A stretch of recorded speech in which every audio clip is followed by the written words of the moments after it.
Okay, we should be good to go here. The reason why I haven't said anything in the last 2 minutes is that I misplaced my second controller, and I don't know where it is. So if I can't find it within the next 5 minutes, then I guess only the users could be able to pick their jerseys today. Yeah, the audio sounds fine.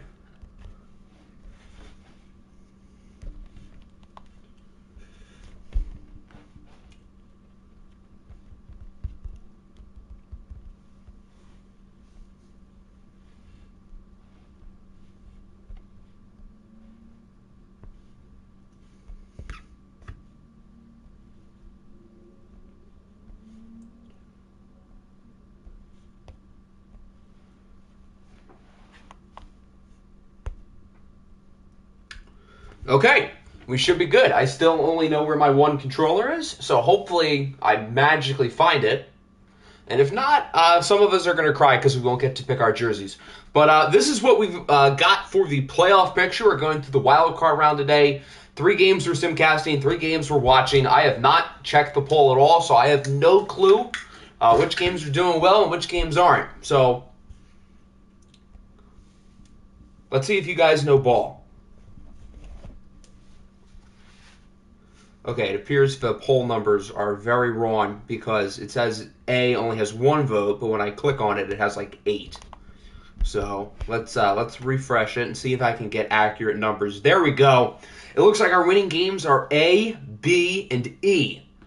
So we'll be watching the Patriots play the Ravens, the Bison play the Tigers, and the Niners play the Vikings, and then the other 3 games will be simcasted, and if any of them are like good, then we will hop in and watch.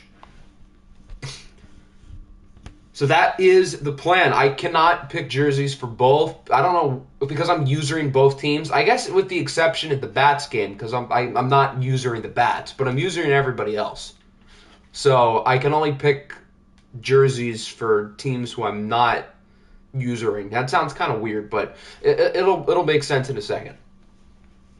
So Siri's going to decide which game we do first. 1, 2, 3, 4, 5, 6. Siri, give me a number between 1 and 6. 6! So we'll be starting with the Rams and the Bats. So for this game, we will be able to pick everybody's jersey because, well, there's only one team we can use her. And that is the Rams.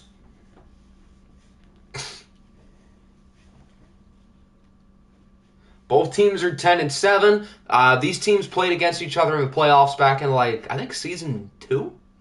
I think. And it was a really good game, and the most exciting part of the game, the stream crashed. So I was the only one who saw it. But, yeah, neither coaches are... Well, actually, technically, they don't really have coaches because Mr. Rob stepped down in the offseason, and then the Bats don't have one. So there's no representatives to pick these teams' jerseys because nobody is here or coaching them.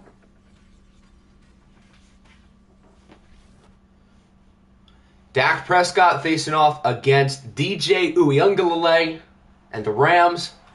The DJ agenda needs a Rams win, but the NFC playoff picture could use the... did I accidentally do double blue? Oh, oops. Does it look bad? I think it'll look fine. Chances are we won't hop in anyway. Let's see what happens, though. So, the first game in our final playoff run here, the Rams are looking good early. The Bats score. And they score again, but the Rams answer back with a field goal, as do the Bats. Okay, this might actually be kind of a good game. Austin takes the lead. The Rams tie it. We're going to go slower. At the 1, the Rams take the lead. Bats have to punt it. Can the Rams finish off the job? They actually might. Hold on. 3rd and 5. They get it to the 7. on the goal line. They got it. So the Rams are up by 2 scores, but then that happens. A 50-yarder from Dak over to Derek Williams. Onside kick. This is for the game, and it's recovered by the Rams. So the Rams will prevail 34-31 over the Austin Bats. The Rams will move on to the second round of the playoffs, and the Bats, their season is over, probably because they did not give Christian McCaffrey the ball today, I would assume. What do you think about the Lions, who are 6-7 right now? I think the Lions are quite good. Some of those 2 and 3 seeds in the NFC are hoping that we do not get in. And I would imagine they would way rather play somebody like the Giants or Seattle, because right now those 2 teams look a lot worse. Dak Prescott outplayed DJ, but DJ's got that winning DNA in him, I guess. How many touches? Oh, he had 3. That's more than normal. Did he catch the ball? He had 3 catches. Wow, they actually used him. Who could have seen that coming? 2 sacks for Josh Sweat. I'm surprised he didn't tear a hamstring. That joke never gets old. That's being in the playoffs is crazy. I mean, I feel like the other NFC East teams are a little bit better on paper, so I wouldn't disagree, but Austin's got a nice little squad. It'd be a little bit nicer if they actually used their best player, but that's neither here nor there. All right, so since we started with a Simcast game, I think we're going to watch one next. Okay, this game will be 10, 11, and 12. Siri, give me a number between 10 and 12. 10. So we'll be starting at the Ravens and New England. If New England gets the upset, they'll play against the Beats. If the Ravens win, they'll take on the highest seed of these teams. Siri, give me a number between 1 and 2. 2. That would be the Ravens. Never thought I would be afraid of losing to the Lions until now. Well, the Jets have a tough game in front of them, as do we, because the Jets are quite good. Who am I want? I want Baltimore. That's right. So even if we don't win, at least the Jets' agenda thrives. But obviously I would, rather my team win.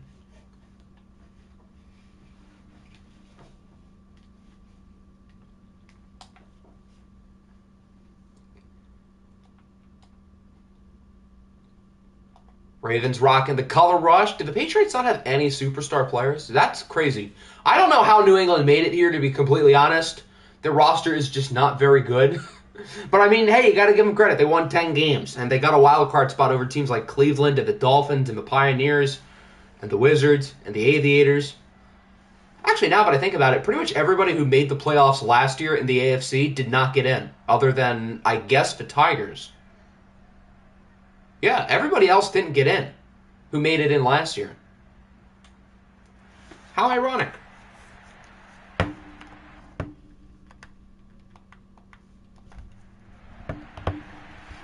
So the Ravens will start the ball. We saw them dominate the Broncos in Week 18 while watching them. So if they can handle Denver, you'd think they can handle New England.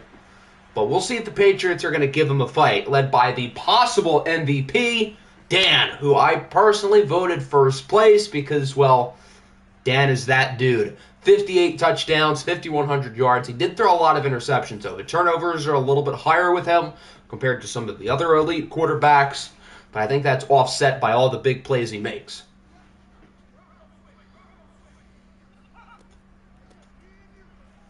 They also have Ezekiel Elliott on this offense, and Zeke is still, pretty good. And obviously, their defense is quite good as well. Are we announcing awards during the OFL Bowl? Yeah, I think we will. Zeke loses like 5. Yikes. On 2nd and 1, they run a toss. That seems questionable. But, okay, you do you, Baltimore. 3rd and 5. Dan with a strike downfield. That could have been a bigger play. There weren't any safeties back. Stephon Diggs could have housed that if that throw was a little bit more in front.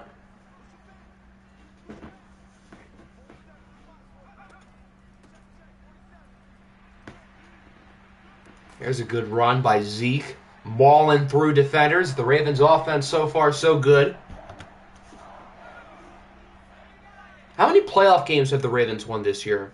Like, I think probably 2? Because I think the only other time they made it was season 3, and they made it to the AFC Championship. So I'm pretty sure they've won 2.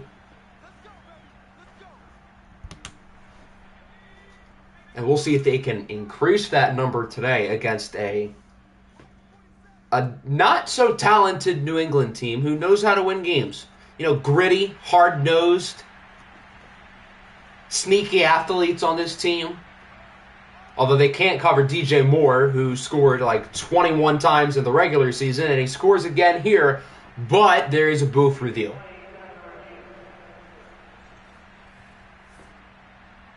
I actually don't think he got them both in.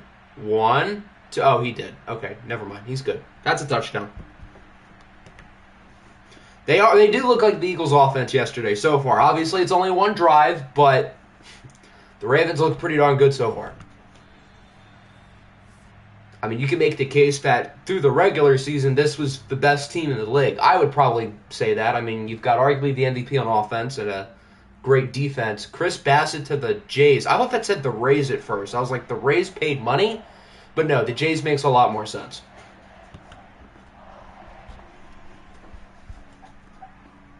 They're paying those pitchers a lot of money. I love how with the Sean Murphy trade, there's like a new player being added to the trade every 5 minutes.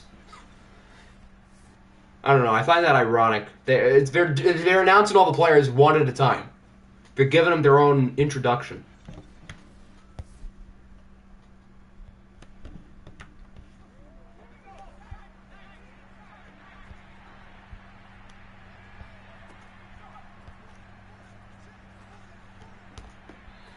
New England's quarterback is Kyle Taylor. I'm pretty sure he is a rookie. He missed some time this year, and their backup, Demaryius Johnson, was honestly a little bit better. But Taylor does have superstar. So he does look like the quarterback of the future, and he's been pretty solid. Zach Eflin is the biggest free agent in Rays history. I would not be surprised if that's true.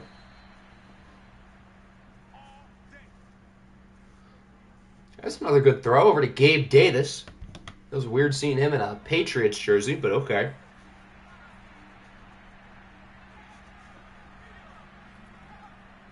That is actually, I'm not surprised by that.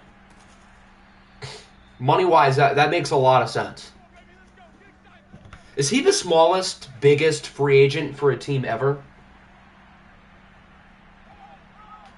Have the A's paid anyone more than that? Probably not.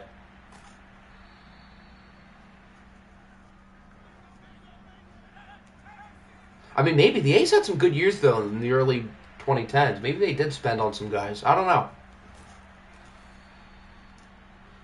But that is pretty sad that he is their biggest free agent signing literally ever.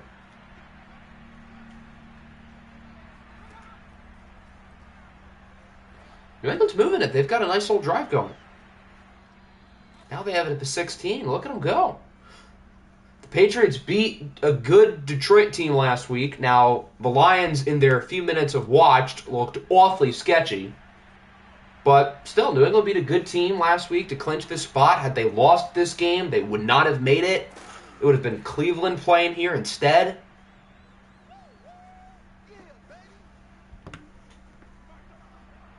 And so far, at least on offense, New England looks just fine.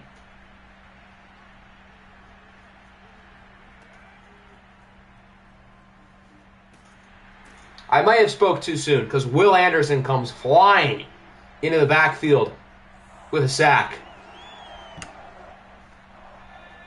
One of the, 6 Defensive Player of the Year candidates? I'm pretty sure I voted him second. He had himself quite the year. And now Taylor's going to look for the end zone, and it is, was that picked? I think the defensive back caught it, but out of bounds. When we do the long-term sim, can we trade someone like Jack Jackson who needs a quarterback? I think the only reason why that might be a problem is I don't know if I'm going to have enough money to trade him because his cap penalty is going to be a lot for a first-round pick. Even so, I imagine the game would eventually let him walk when he's a free agent. But I don't know if we could physically trade him.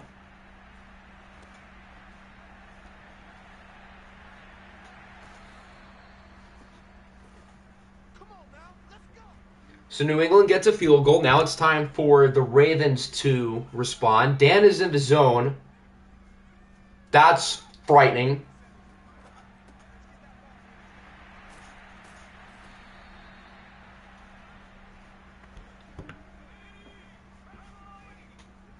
Dan has had some good playoff performances, at least as a rookie. But now he has evolved into elite. And, well, in this game he's been pretty elite. Per Jeff Passan. Thanks, Jeff. You're the man. Will Anderson, the future Eagle. I think you got your teams mixed up, buddy. I don't think he's going there. I think he's going to the second hottest team in the NFC.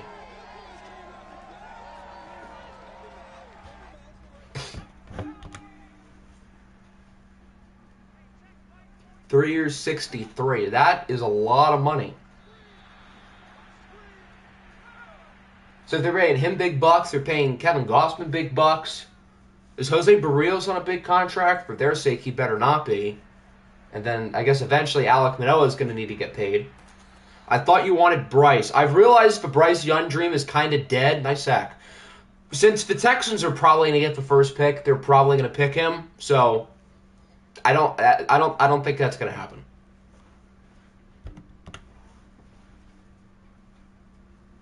And even so, if Goff keeps this up the rest of the year, I don't know if we're going to need to pick a quarterback entirely. Although next week's going to be a big test because we're playing an actual defense. And Goff has been kind of cheeks on the road. So next week, and I guess the week after, because Carolina's defense is pretty solid too. So the next two games are going to be the big tests, I think.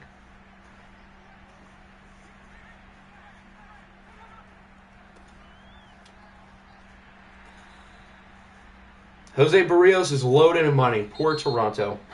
At least they have more money than the Rays. It could be worse. Your biggest free agent signing ever could be Zach Eflin.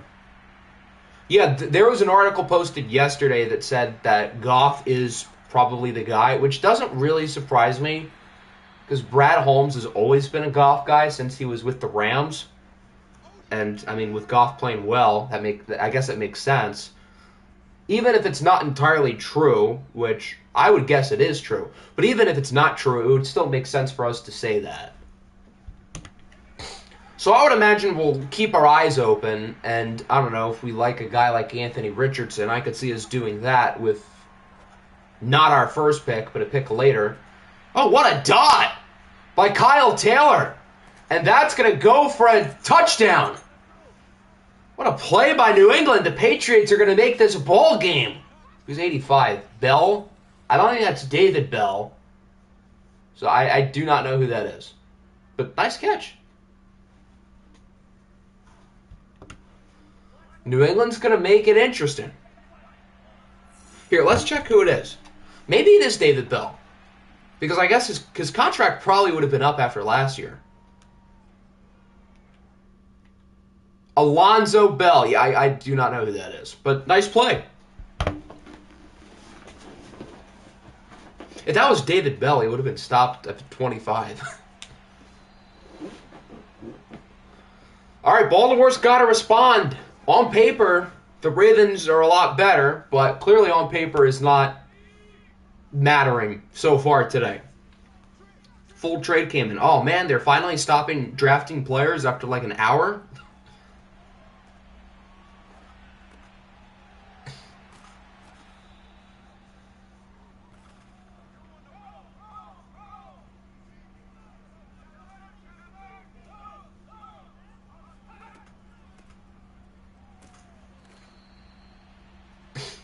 Again, not a whole lot going early on the drive. The Ravens got to get this, though.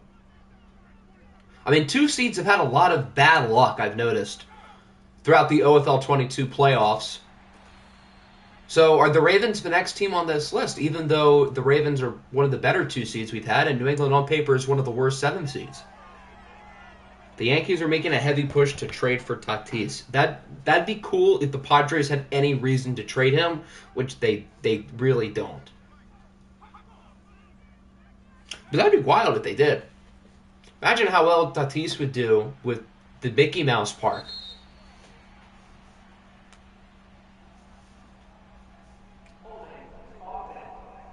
Holding against Stephon Diggs. And Jonah Williams is hurt. Things really are not looking all that good for Baltimore right now.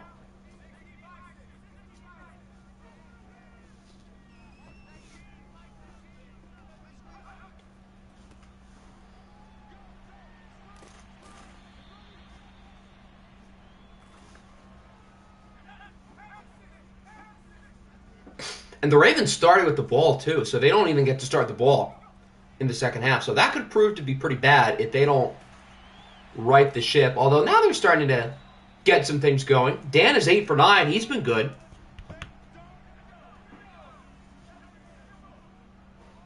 He just needs to stop throwing screens.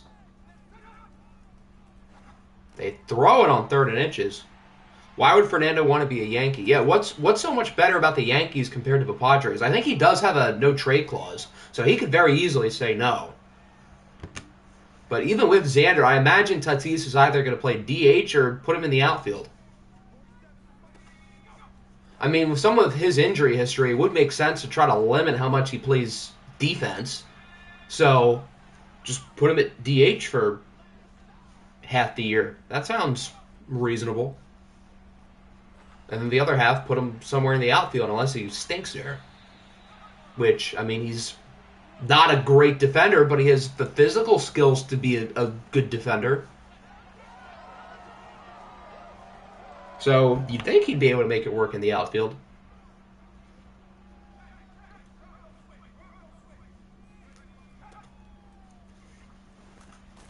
And Machado has the opt-out, too. So I guess, hypothetically, if he leaves, which I imagine San Diego's going to do everything they can to make sure he doesn't. But if he does, then, I don't know, Tatis has the arm strength to play 3rd. Thank gosh we didn't do my game yet. Yeah, we have not done yours yet, so you have not won or lost. But you know who is winning? DJ Moore, because he has now scored twice today. DJ Moore was the best receiver in the league in the regular season, and so far it has carried over to the playoffs. Machado back to the Orioles. Imagine. That'd be sick. It'd be fitting, too, because the Orioles got nobody in that trade. So, it's like Machado never left. They were able to tank and rebuild without him, and then they bring him back. Boom. That sounds perfect.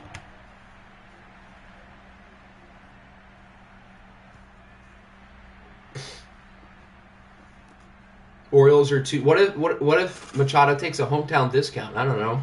Is he dying to come back to Baltimore?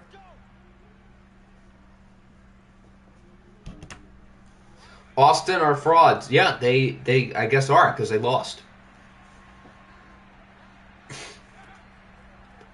That's the only other game we've done so far. Although Kyle Taylor looks pretty good. I'm not going to lie, I'm impressed.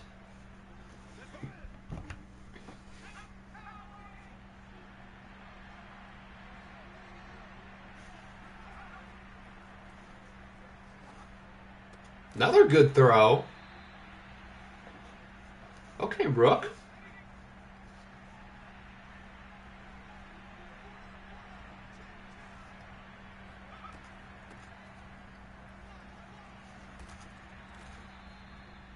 There's Smith. I don't know what his first name is, but Smith. We'll call him Will Smith.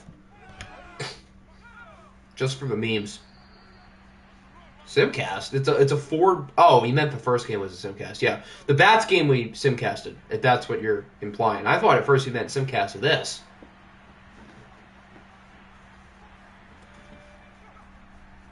Two-minute warning. The Patriots are driving again. Kyle Taylor looks like him in the first half.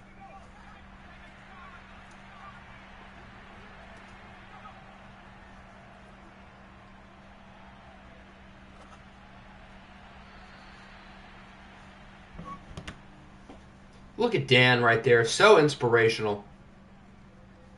Watching his defense finally do something good. It only took 2 quarters.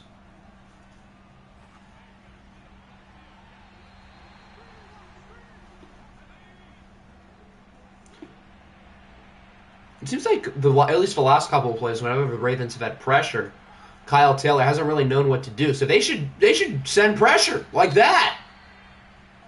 as the defense gets the sack. So New England's probably going to kick the field goal, and the Ravens will hold on to the lead with 1:16 and the ball. Can Dan drive him down the field and add more points? As they do make the kick. We have not had many bad weather games this season. Hopefully we have some snow playoff games. I'm so bad Shaq Barrett was so good on the Cardinals. He had like such a weird stat line. He had a bazillion sacks, and he had 4 interceptions, but he also only had like 7 tackles for loss. I felt like I had to put him in the Defensive Player of the Year race, but he had like such an odd year. And I guess his team sucking doesn't really do any favors.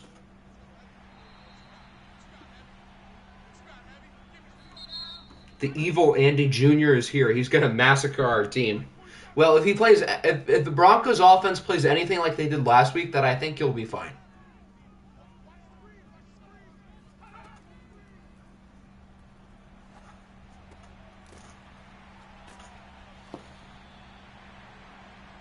They've got to move quick. Dan has thrown 1 incompletion. A no-trade clause for Chris Bassett. Huh. Why would you need a no-trade clause on like a shorter contract? Dan's going to chuck it deep. Oh, it's incomplete. That was a good throw, but it was also good coverage. The Ravens only have 1 timeout. Maybe they should position themselves to at least make sure they get points. Yeah, like that. They should call their last timeout, take a shot for the end zone. That was definitely not pass interference. That was clean coverage. Oh, they're just going to kick now. Okay. I mean, this isn't a horrible call, because knowing EA, they would have gone with, like, some stupid check down, and the Ravens wouldn't have been able to score. So I can't really argue with them kicking now. I'm kidding. Are you sure about that?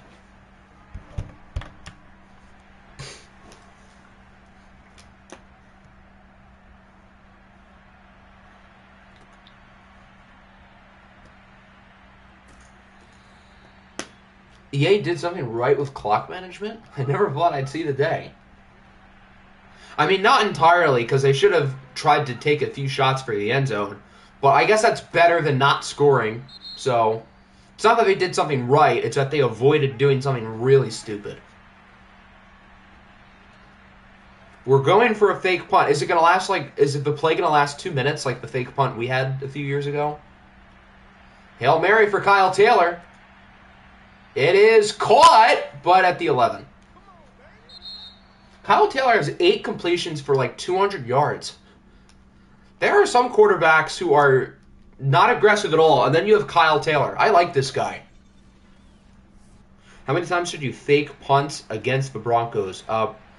Probably not too many to where they catch on. Did Bell make the catch again? Kyle Taylor and Alonzo Bell have got a nice little chemistry, and I had never heard of this Bell guy until 10 minutes ago. Apparently he's pretty good, and apparently Kyle Taylor is him.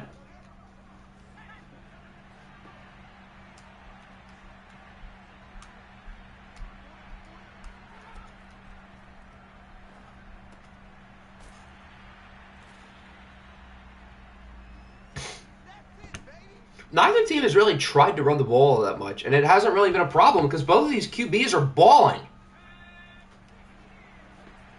Remember when New England had Trevor Lawrence? Those were good days.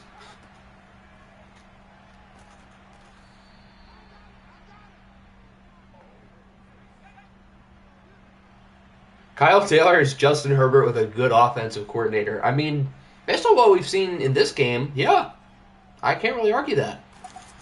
Just get the terrorist Joe Lombardi away. Will Anderson now has 2.5 sacks. He really looks like a Defensive Player of the Year player. And he's in the zone. Oh, dear. Yeah, Anderson will sack them again. Will Anderson is a terrorist. Yeah, he's a terrorist to the Patriots offense, I'll tell you that. I don't think Kyle Taylor wants anything to do with him. We need to do a bin... Oh, okay. That's a little bit much. Nice tackle. Just shy of the first down marker. By, I don't know who 22 is, but he is chirping. Terrell Burgess.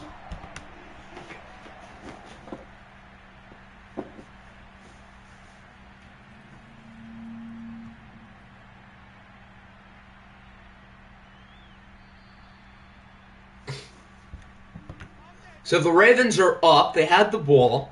They can make it a 2-score game here. Denmark is here. What is good, Denmark? Just came home from work. Fun.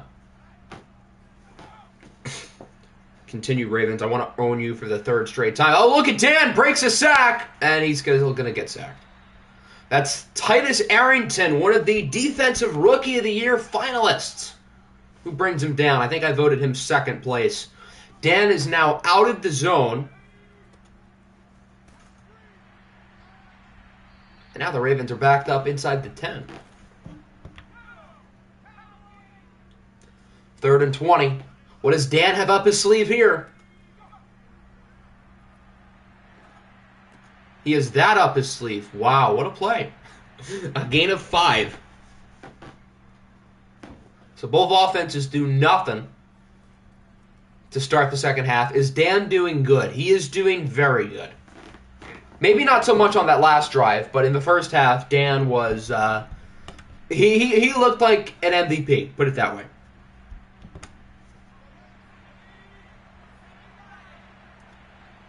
So now New England has it back, and they have another chance to take the lead with pretty good starting field position.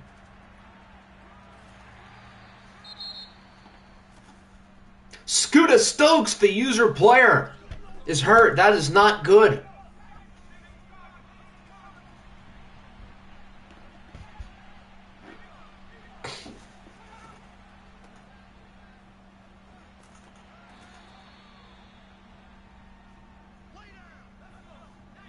Will Anderson also is not in the zone for what it's worth, and he was on the last drive. And he's probably going to be back in the zone because he has another sack. Will Anderson is balling. It's going to be fun when he does this in real life next year in Honolulu Blue.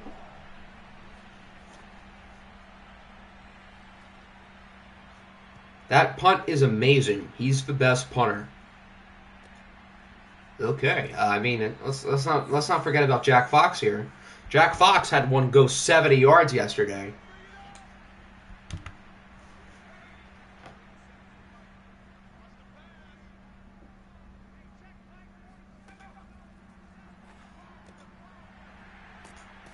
So now the Ravens have another chance to extend their lead. Baltimore's in the driver's seat, but there's still plenty of time. New England's far from out of the game.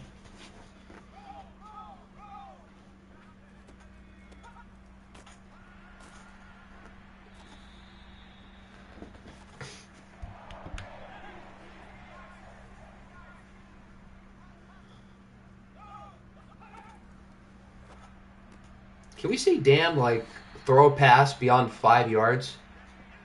That's what he did on the entire first half, and it worked pretty well.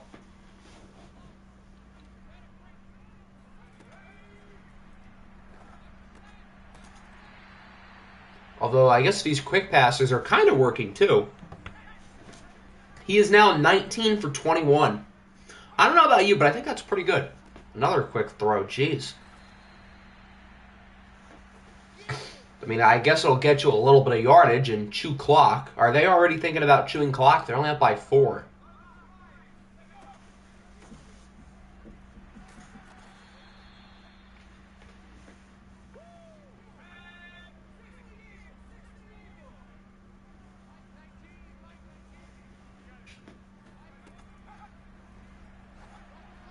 Ooh, that should have been intercepted. That was right in his hands. A not-so-good throw by Danny Boy.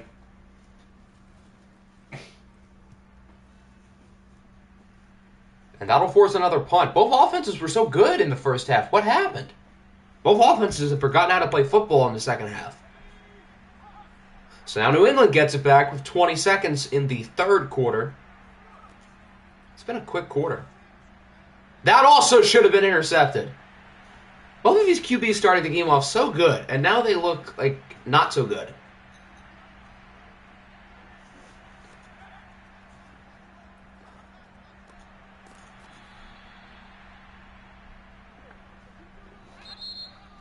And that'll wrap up the third quarter. Very different than the first two. The first two were all about offense. That quarter was all about defense. The Ravens appear to have the slight advantage, up by 4, but New England is definitely still in the game. You did not miss much. There was no offense in the third quarter.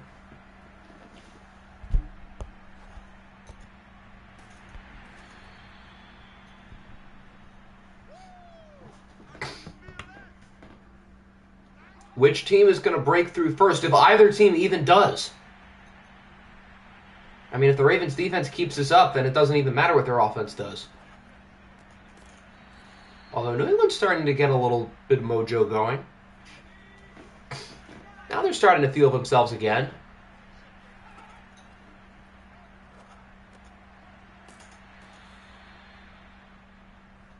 Remember, if New England wins, they would play the Beats in the next round. If the Ravens win, they'll play the highest seed of the other two games. If the Pats win, they're making the Octi. Well, I don't know. I don't think the Octi Bowl exists. That's not a thing. But it does feel like every year there's a 7th seed who does really well. I would trust the Giants more than New England. I mean, the Giants have done it before. And they have an easier road. The Lions are not as good as Baltimore. The Panthers, I don't think, are as good as Brooklyn. The Octi Bowl will not be a thing because Octi is losing in round 1. Be quiet. I'm so prepared to lose today, too. Good that we're on the same page. We're both expecting a loss. That means nobody can get disappointed.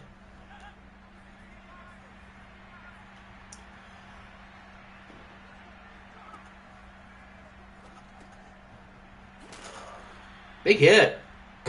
No fumble, though. Octi me having zero confidence in our teams. It's remarkable that one of us is going to win.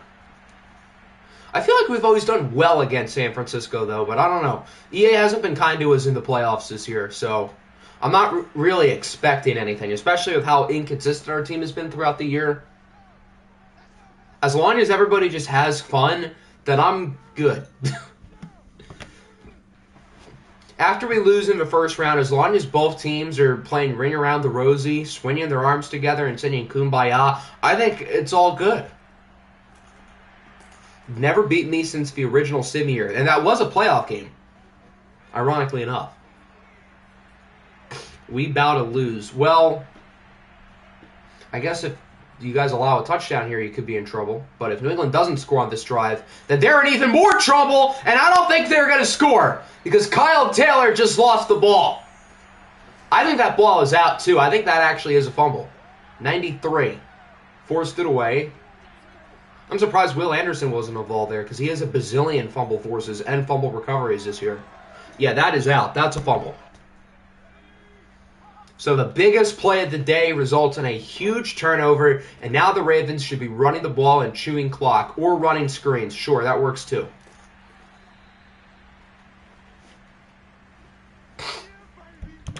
Can the Ravens finish it off?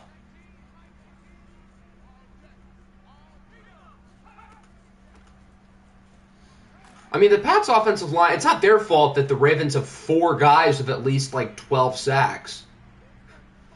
Is Joe Lombardi calling plays for the Ravens? Seriously, of all these stupid screens. Kyle Taylor is Justin Herbert with a good offensive coordinator, and Dan is Justin Herbert. Another sack for Smith, so New England's going to get the ball back. Obviously, the turnover is still a big blow, but they will have another chance to win the game.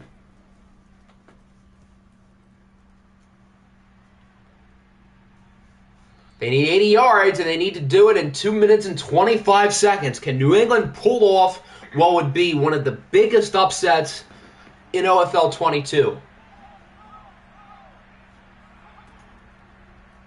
24-13 after the pick six. Let's not get ahead of ourselves, although we do have a flag. The Ravens are the early 2010s Packers. Joe Lombardi is their coach, a.k.a. Mike McCarthy, and Dan is prime A-Rod. Well, the early Packers did get 1 ring, though. So, is this the 1 ring that they get? 1st and 20 after a hold. New England's backed up at the 10. Look out for 46. Okay, well, Taylor gets rid of it, but they only get 1.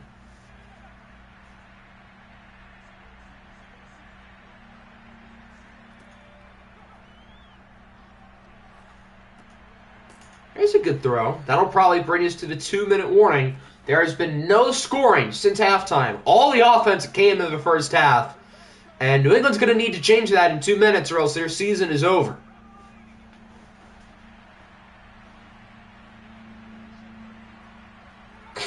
They probably will start hurrying up here, I would imagine. Interesting decision that they don't get this third down, which he throws it away. And they're going to go for it. Wow. Honestly, I think I would have punted. Because they're backed up at the 24. So they're putting all their eggs in this drive, and it backfires as it's incomplete. With how their defense is played, I would have trusted them to get a stop. I don't agree with that. I would have punted.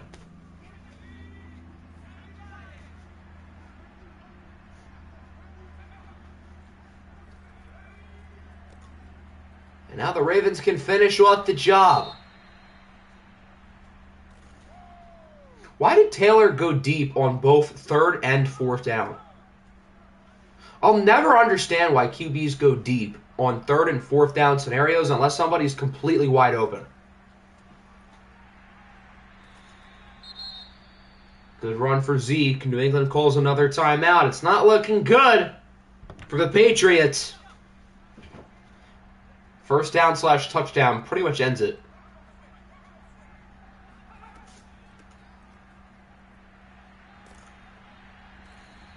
Zeke gets it to the 2.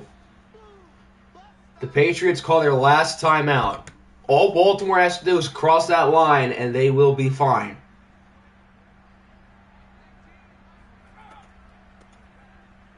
And that'll do it. Ezekiel Elliott gets the touchdown. He's doing the Dak celebration. I know it's a 2-score game, but New England's out of timeouts, so I think we're going to simcast the rest of this game out. So it looks like the Ravens will prevail, although the Patriots are moving it. But look at the clock. There's 7 seconds. And that'll do it. The Baltimore Ravens survive a very close game, 24-13. It was not always pretty, but the Ravens' offense dominated in the first half, and then their defense dominated in the second half en route to the victory as New England's Cinderella dreams come to a close. Both QBs were pretty good, particularly in the first half. Okay, who's this Bell dude? Alonzo Bell. He's a rookie out of Southern Arkansas. Southern Arkansas, everybody. Will Anderson took over the game. 4 TFLs, 3.5 sacks. He was a monster. And then who had the big fumble for us? It was Aaron Donald, and recovered by Antoine Davis. Makes Alonzo Ball for next up. I don't think we can put him on Southern Arkansas, though, because they are not in the game. All right, we're going to do a simcast game next. So that'll be either the Dublin game or the Lions game. So this will be 68, and this will be 69. Siri, give me a number between 68 and 69. 69, we'll be doing the Lions and the Giants. Siri, give me a number between 3 and 4. 4. That would be the home team, which is Detroit.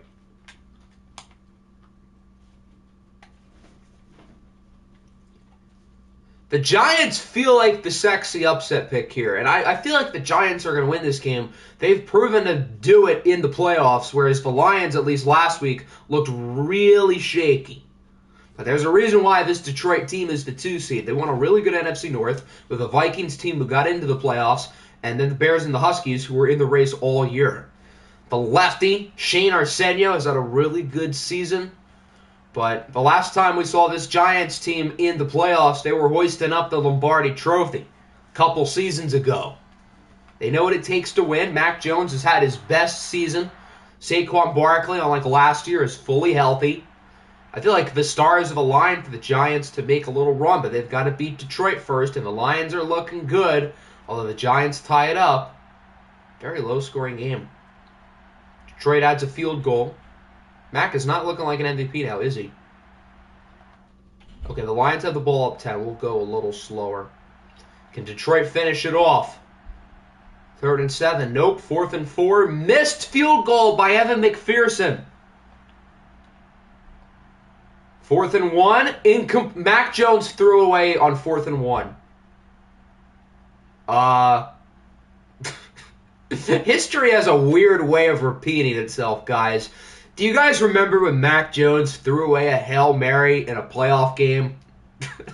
Well, he kind of did it again on a 4th down where the game is on the line. Not an incompletion. He threw it away. There's a difference. Mac Jones, what a guy. He's now done it twice. At least he can say he's won a ring in OFL 22, but goddamn, he has now lost 2 playoff games because of throwing away passes when the game is on the line. So unlike most seasons, we will not have a 7th seed make it out of the first round. That feels like a first. Both 2 seeds, the Ravens and the Lions, have won, albeit not convincingly, but they won. So Detroit will play the highest winning seed in the NFC, which will be either the Niners or the Rams. Macaroni and Cheese was not very good. He did not look like an MVP. Shane Arsenio played well, nice completion percentage. He got, Well, that explains why he only got the ball 5 times. Darnell Mooney, he was an Offensive Player of the Year candidate. What did he do? 1 catch. Wow, the Lions' defense must be pretty good.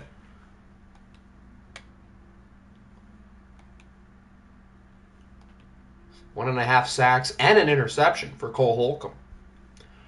All right, now we'll do our second watch game, one of the 3 versus 6 games between the Tigers and the Bison, and then the Niners and the Vikings. I think these 2 watch games are the 2 best games of the day. So we'll see if they live up to it. What is good candy? Welcome in. Siri, give me a number between 6,678 and 6,679. 6,679. We're going to rip the Band-Aid off. The Niners and the Vikings will be next. So we're wrapping up the NFC right here. Siri, give me a whole number between 6,679 and 6,680. Again, 6,679. So that means we will be using the Vikings. If only we could have the Niners wear their cool all-black jerseys. Best of luck to you, my good sir, as well. May the best team win. If the Niners win, they will play Detroit, and if we win, we will play the Panthers. Use it or Niners so we can wear black. Siri makes the rules. What are we going to rock with? I think we're going to... Do we have a good, all-white one? I honestly kind of prefer the purple pants. I think we're just going to go with the regular away ones. 2 of the best rosters in the league. 2 teams who know a thing or 2 about winning. The San Francisco 49ers, when we last saw them in the playoffs, they made it all the way to the OFL Bowl, which included a ridiculous wildcard win against our rivals, the Chicago Bears. And then as for Minnesota, we've made the playoffs pretty much every year, and we have not made it to the NFC Championship at all. We've never made it out of the second round. So if we don't make it to the Conference Championship again this year, then that means OFL 22 will be the first year where my team does not at least make a Conference Championship. So we've kind of got a lot on the line here. And of course, ironically, the team that I won most of my championships with were the San Francisco 49ers. So it's kind of ironic that we're trying to take them out.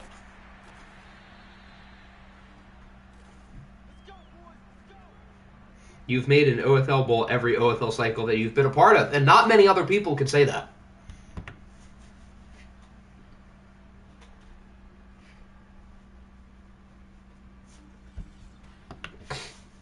Actually, now that I think about it, other than, Original, who also made it last year, then I don't think anybody else can really say that.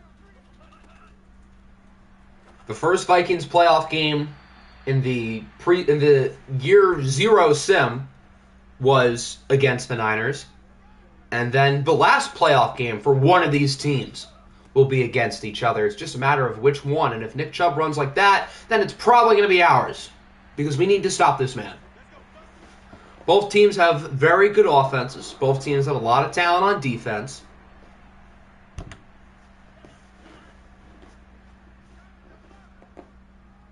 Arguably the 2 best rosters in the NFC. Maybe not ahead of Carolina, but, right up there with Carolina.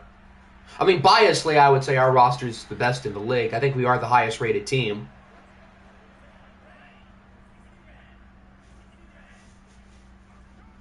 You are 0-2 in playoff making, and the sad thing with you guys is you guys are always close. It's not like none of your teams are awful. They're always, like, just out. With the Jags this year, and then the Steamers last year. I forgot Khalil Lawrence was out. That's right. Whereas we don't have any injuries, and we've been kind of dinged up a little bit this year, specifically at the quarterback position. But I think we're fully healthy, which is good. Whereas the Niners have a couple injuries. Although they do have the dynamic white boy duo of Colt Riggs and John Vincent. And those two guys are both pretty white, and they're both pretty good. But we've also got some pretty good corners. And luckily, A.J. Terrell isn't here to throw any more games. Yeah, let's leave the middle of the field wide open. That's a great idea. Our sim game, best for... I guess so. Best for last. That's a good way to look at it.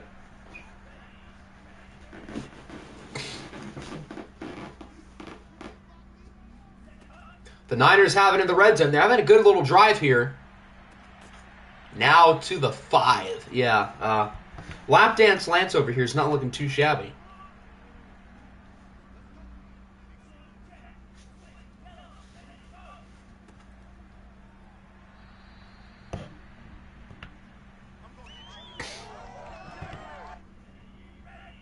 The Niners got to punch it in, though. I mean, I guess if anyone's going to do it, it's going to be Nick Chubb, you'd think. Second and goal, pitch for Chubb, and he will walk into the end zone for a touchdown. And so the San Francisco 49ers get the ball. They march down the field with ease, and they'll take the lead. Got a feeling that the Shamrocks will probably kill the Broncos. If it was a watched game, I'd probably agree, because Dublin's pretty good in watched, and Denver, yeah, I don't really trust them as much. Since it's a sim game, though, I think it could be a little bit more interesting, but I think the teams left in the AFC playoff race, if I was them, I would be rooting for Denver, because I think the Shamrocks are a lot scarier. They have always performed well in watched games, even in the early seasons when they made the OFL Bowl in year 1 as a 7th seed, and then the following year they made the conference championship. They have not been back in the playoffs since then, though. Here is the Vikings offense, led by quarterback Hector Estrada, who has finished in the top 2 of the MVP voting the past 2 seasons. This year, not so much. He missed some time. Even when he was healthy, he wasn't as good. He wasn't bad, but he was nothing more than above average when he played. So hopefully he can elevate his game when the lights shine the brightest, and that's not a bad start. Although that clearly looked like a first down, but that's fine.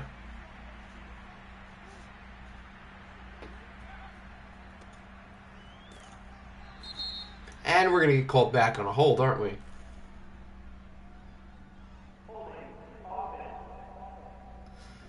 On Matt, well, let's go. More like the Niners are saying, well, let's go. Goal number 1, cover Najee. That sounds like a good idea. Was the game where Najee had like 200 receiving yards, was that against the Niners? Why do I feel like it was? I think that was back in week 4 or 5. I'm pretty sure that was against the Niners. Yeah, week 4 we played the Niners. That was, yeah. Do you know who Anthony Brown is? Do I know who Anthony Brown is? He played for Oregon last year. So, of course I know him.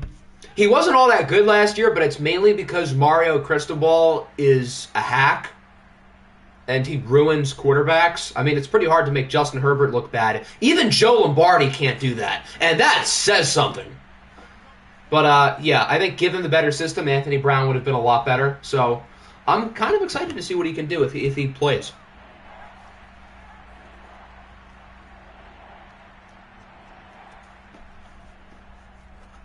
Third and 23. Hector is picked off. This is starting off horribly. Oh, dear. This has been a disaster. I don't know who number 3. I think, is that Kevin Byard? I think that's Kevin Byard. But let's go. More like, well, let's go home. I know it's only 7-0, but with this start, we might as well pack our bags. This is just like the Rams game last year. I feel like whenever this team has lost in the playoffs, it's never close. We always get smothered. Last year it was against the Rams. A couple years ago, remember the Seahawks game where Malik Willis threw a pick six on the first play of the game? It's not. I thought Kevin Byard was on this team. Maybe not. Was that? If that was Julian Blackmon, I'm going to be salty because Julian Blackmon was on my team for about 5 minutes. I think Julian Blackmon helped me get Hector, which is awfully ironic because Hector was just intercepted by him. At least we got the penalty.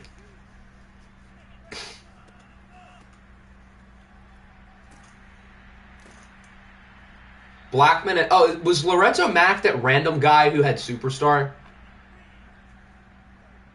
Was that him? That might have been him. Bills-Dolphins 8 p.m. game on Saturday is supposed to be snowy. Nice.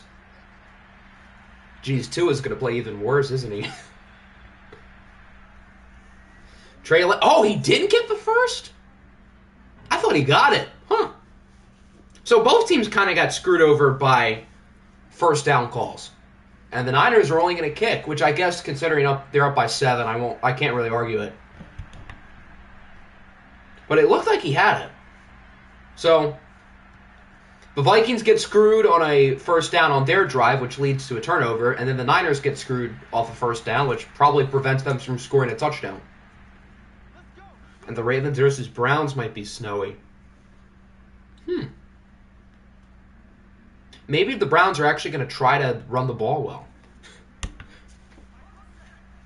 That sounds like a good idea.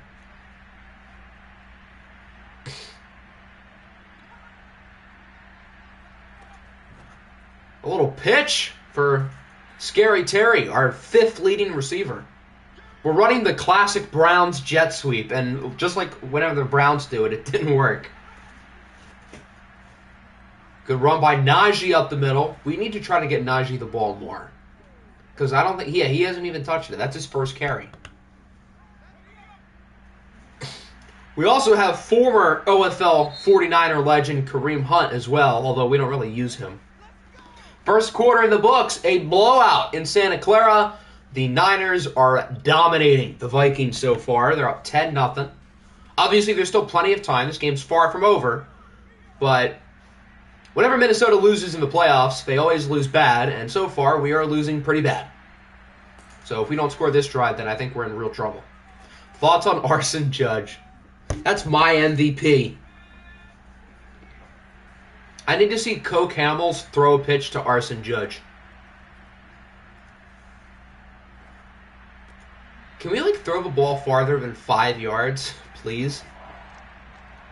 We have, 4 really good receivers and Najee Harris. Can we, throw the ball past the first down yard marker? Nope, we're going to run screens. I guess, actually, that time it kind of worked. But, still.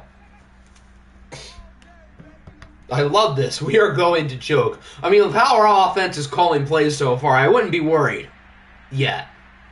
Maybe things turn around. But so far, the signs haven't really been there. Another short throw. Who could have guessed that?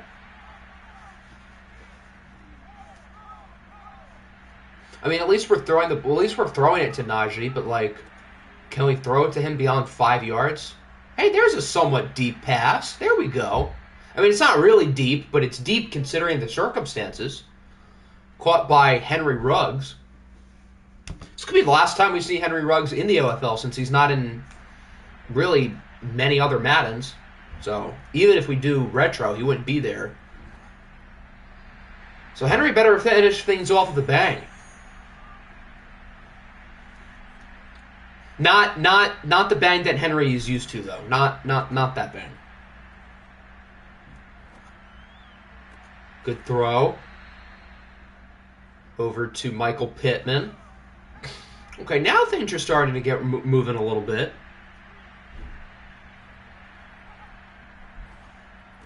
There's a good throw, and it's a touchdown for Terry McLaurin. The Vikings had to, do something, and they did. Shout out to the offensive line there on that drive. Hector had so much time to throw. I mean, you'd think with the Niners' defensive line there'd be pressure. But not really, at least not on that possession. Now, we still have some work to do, and Nico Collins is hurt. That's fantastic. Hector goes 6 for 9. Nice. Although the Niners are still in a good spot, it looks like we're going to make this a game.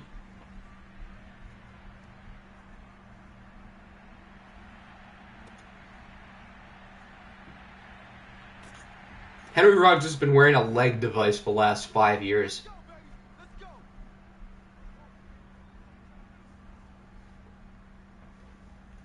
Defensive line on paper is so good, but they were mid all year.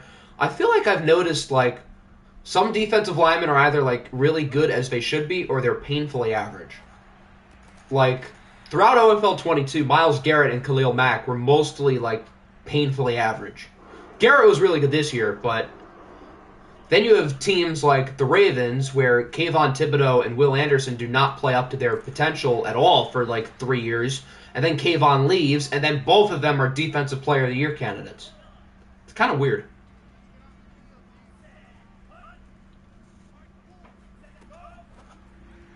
Which I guess it's it's better than every X Factor defensive lineman getting 20 sacks a year, predictably.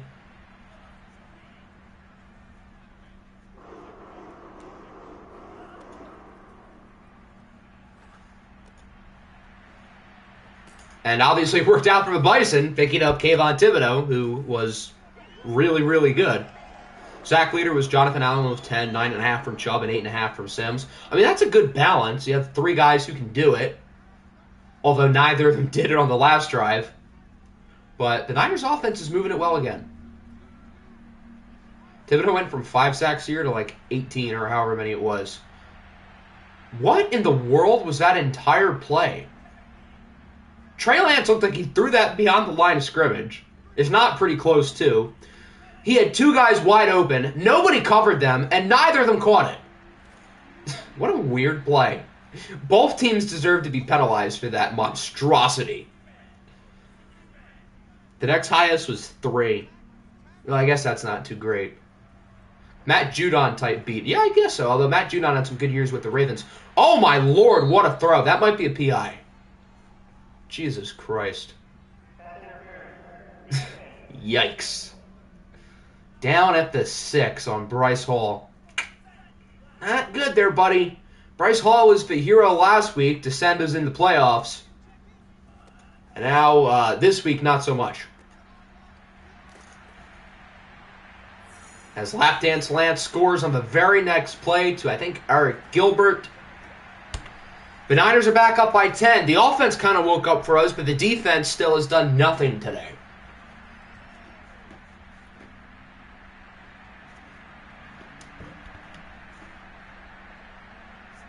You are vibing right now, as you should be. This offense looks great.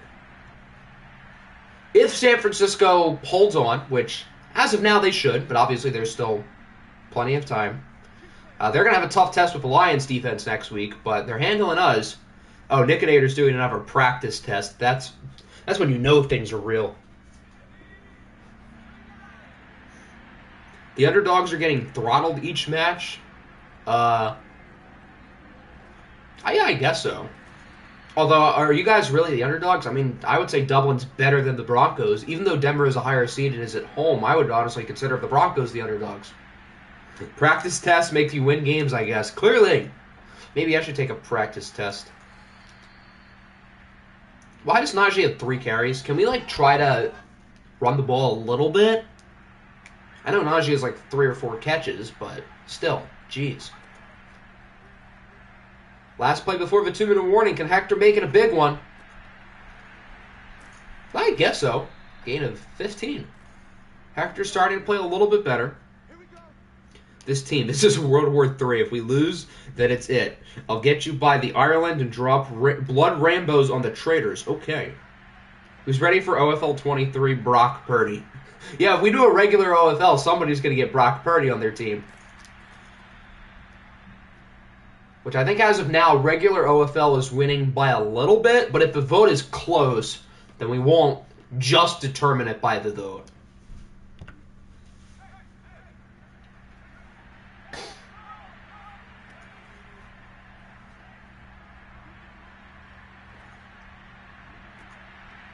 throw. Can't wait for someone to draft Hurts and he either wins MVP or is terrible. Well, we would use the updated rosters, so Jalen Hurts is obviously going to be pretty good. I don't know what dev he has, though. I know he started the year with normal. I imagine EA probably changed that, I would think. He'd probably have Superstar at this point, if I were to guess. Hurts right now is only star? Jeez, what's his rating? Like mid to low 80s? 83, 84? 84, that makes sense. Good throw, good touchdown. Okay, Minnesota's making it interesting. Henry Ruggs. Speed kills, literally. He does have Superstar. Okay, good. Are they reviewing if he was in? It doesn't really matter. If anything, I feel like it would benefit us if he wasn't in, because then we can take more time off the clock. Yeah, I hope he's not in. I hope they reverse it. I trust us to punch it in. We have Najee Harris. We can do it. What's Tua's dev? Does Tua have Superstar right now, too? I feel like he shouldn't, but I wouldn't be surprised if he does. Hey, it's not a touchdown. Why would we call a timeout, you moron? Okay, maybe I wish he was in now. What a stupid call. We have the 1. We can chew the entire clock. Why don't we just let the clock run? Oh, and we're throwing it. Okay, well, we scored. So that entire sequence really didn't matter because we scored anyway. Instead of Henry Ruggs, it's Rashad Bateman. Why would we call a timeout, though? That's so stupid. I would rather the Niners have 20 seconds as opposed to 50. I don't know about you, but I would rather the other team not have time with the ball, personally. Tua has star, okay. I imagine Geno probably has star too. Would they have moved him up to Superstar? I can't imagine.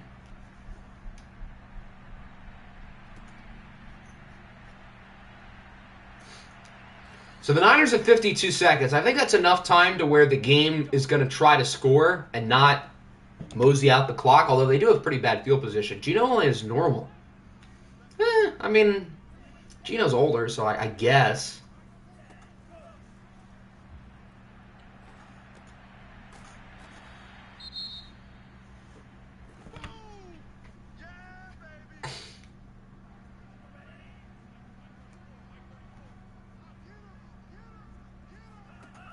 Now 2nd and 2. Ooh, that should have been picked. Was that 8? Was that Javon Holland right in his hands?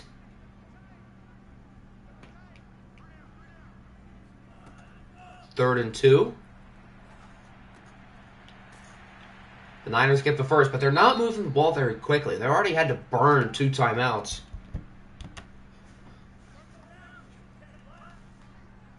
Is Nathaniel Hackett universally calling this game for both teams right now? Because I feel like it's been a good game, but I feel like both teams, especially us, but both teams have had multiple instances of shooting themselves in the foot.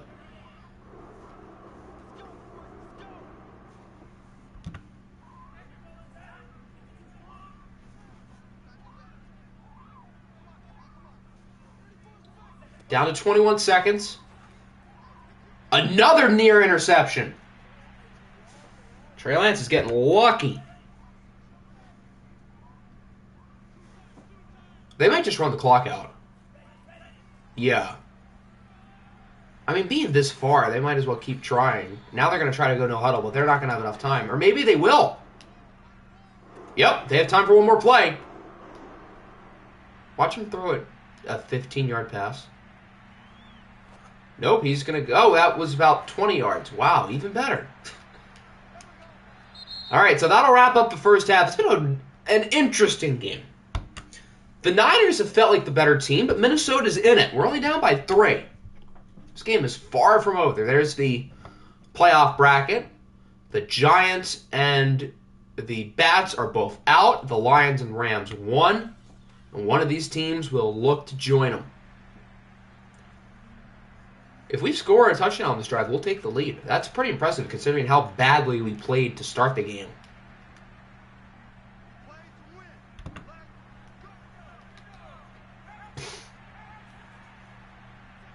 Roman calls better games without Lamar for no reason. Maybe Lamar is the problem. Maybe he needs to go to a different team like Detroit.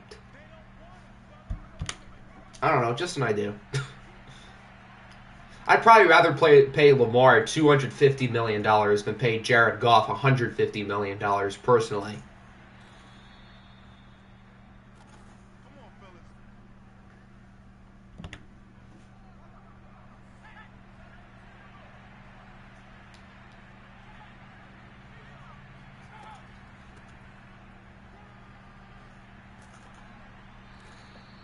See, kids, this is what happens when you try to run the ball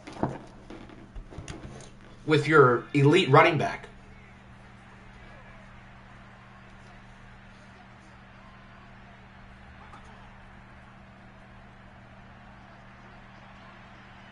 And then Hector gets sacked by Hunter. I was going to say Danielle Hunter, but that's obviously not Danielle Hunter. So, I don't know who that is, but good play.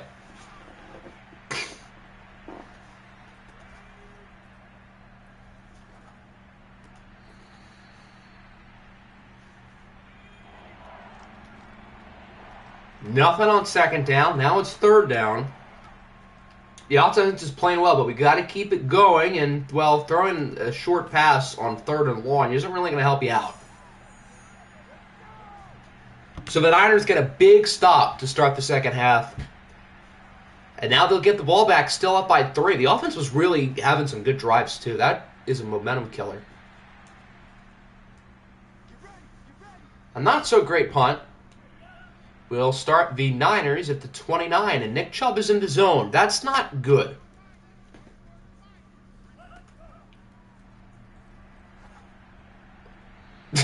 Okay, maybe he's not going to be in the zone much longer. Yikes. Nope, he still is, although he dropped an easy one.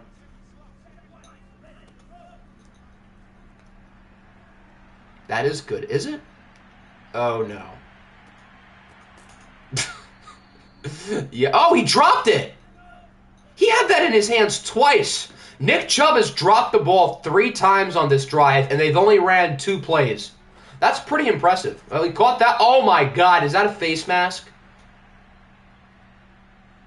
Oh, my goodness.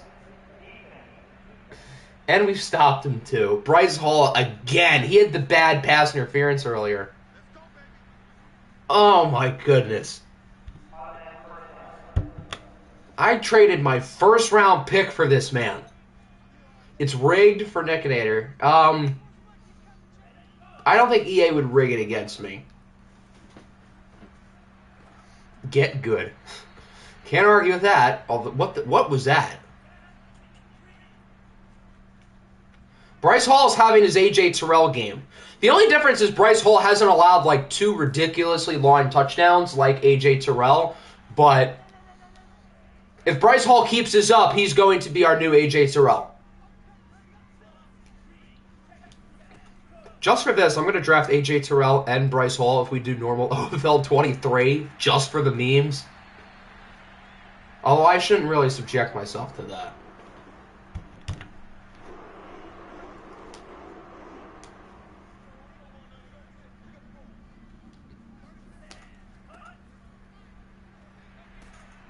The Chubster is still in the zone, although he only gets 3.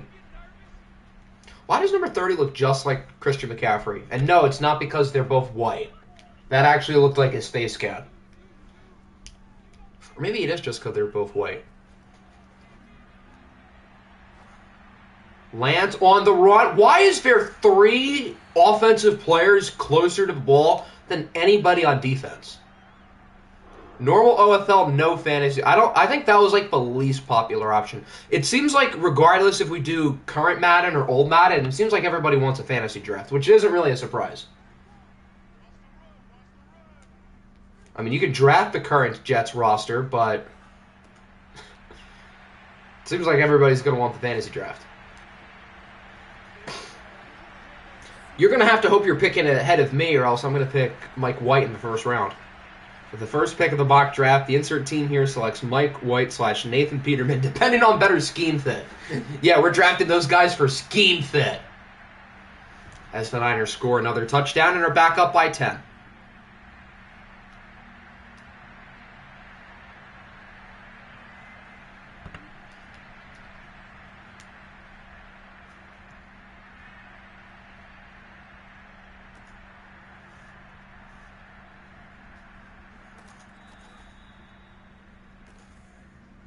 You already know Hector's going to be drafting Greg Dortch. He's going to pick him on, like, day 1. If we do normal, which it's slightly trending that way, but ultimately we make the decision, and the vote isn't lopsided enough to where we have to go with the vote. All of y'all just let me copy the current Jets roster. Well, you're going to have to pick Mike White in the first round, or else I'm picking him. Yeah, assuming we end up doing a fantasy draft, Hector is going to... I don't know. I'm expecting Jacoby Brissett, Greg Dortch, and some guy we've never heard of in the first 6 rounds. Book it. I have not even thought about what team I'm going to use at all. Like, I already have known if we do retro, I'm going to want to use the Lions. But if we do current, I have not even thought about it. I'm getting Breece Hall in round 1. If any of you touch Garrett Wilson or Breece Hall, I'm going to find you. Well, you better get those guys early. Eno Benjamin round 1. There you go. And then he's going to pick DeReese Robinson, who's probably not even in the game.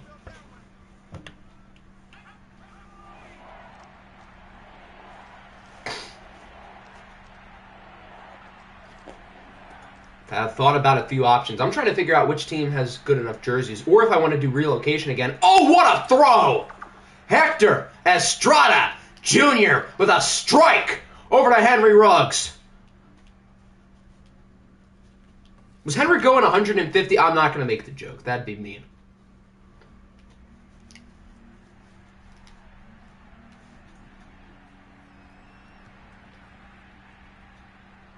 All right, so Minnesota's back in the game again, 24-21. The offense has woken up, but it's time for the defense to do the same.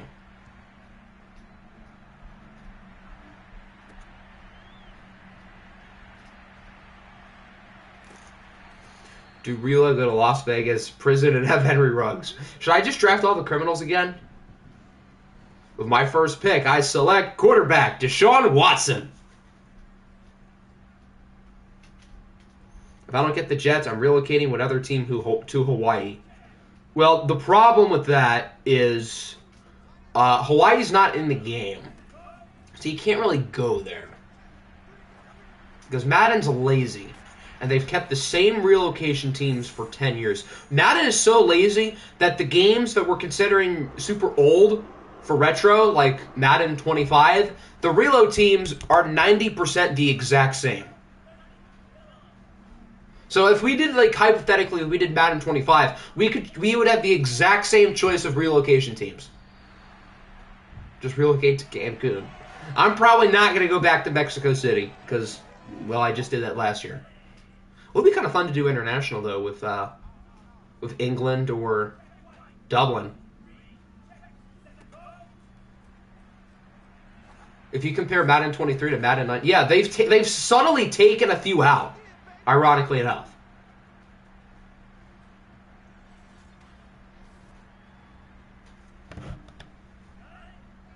Do London. I've always liked the Bulldogs jerseys, but the Bulldogs were in OFL 21 and they were pretty irrelevant.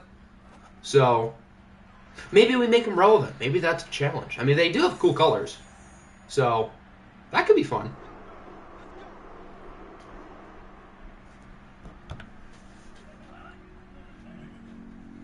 Final play of the third, if they get it off in time, which they will not. Canada, Canadian. Canada.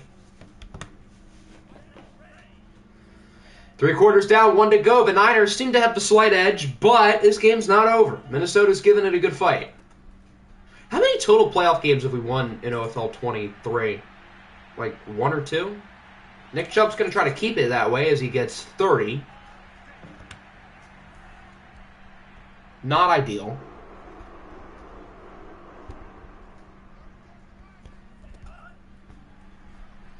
We just got to stop into at least a field goal. And then I'll be good. If we do a Canada team, you got to have a Canadian accent.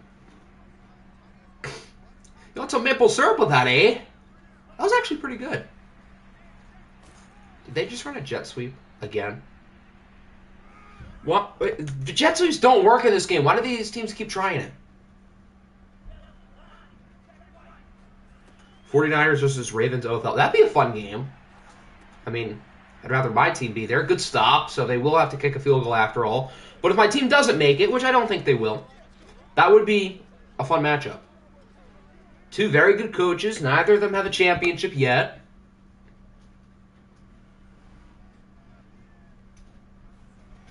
Both have been very close as the Niners kick a field goal. The battle of teams that employed Greg Roman. If I don't get the Jets, I kind of want to keep the Commanders, though.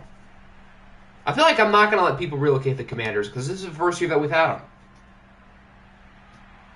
We've only had the football team or the team before that, who shall not be named. Wow, our special teams have been like really good today. For no reason. But I'll take it. Just means the Niners get to... Oh, wait, no, we have the ball. I'm stupid. Why did I think we were kicking off? Okay, scratch what I just said. All right, Dan Snyder, you're out of there.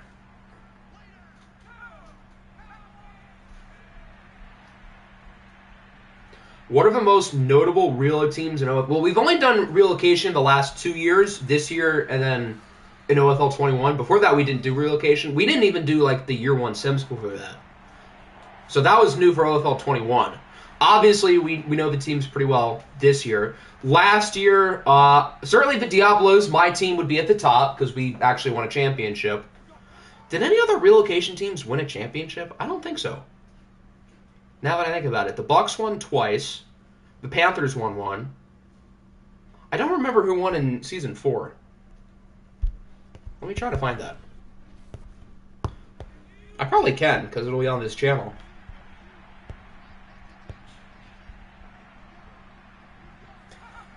The Cougars did, yeah. So the Cougars, they won an OFL Bowl with Colin. The Caps, they made an OFL Bowl with Jax. Nick's team was the Thunderbirds, and they had some hilarious playoff losses. You guys remember the time where Alexei Smirnov had a game-winning Hail Mary against the Thunderbirds? It'd be funnier if Nick was here. But, yeah, there have been some very fun relo teams over the past 2 years, and there have been some irrelevant ones, too. The Austin Bats this year being a good example. We had plenty of Cougar chokes last year when the Cougars were good. We had plenty of them. It would have been better if they had Zach Wilson, though. I don't remember who they had at QB last year. Who was the Cougars quarterback?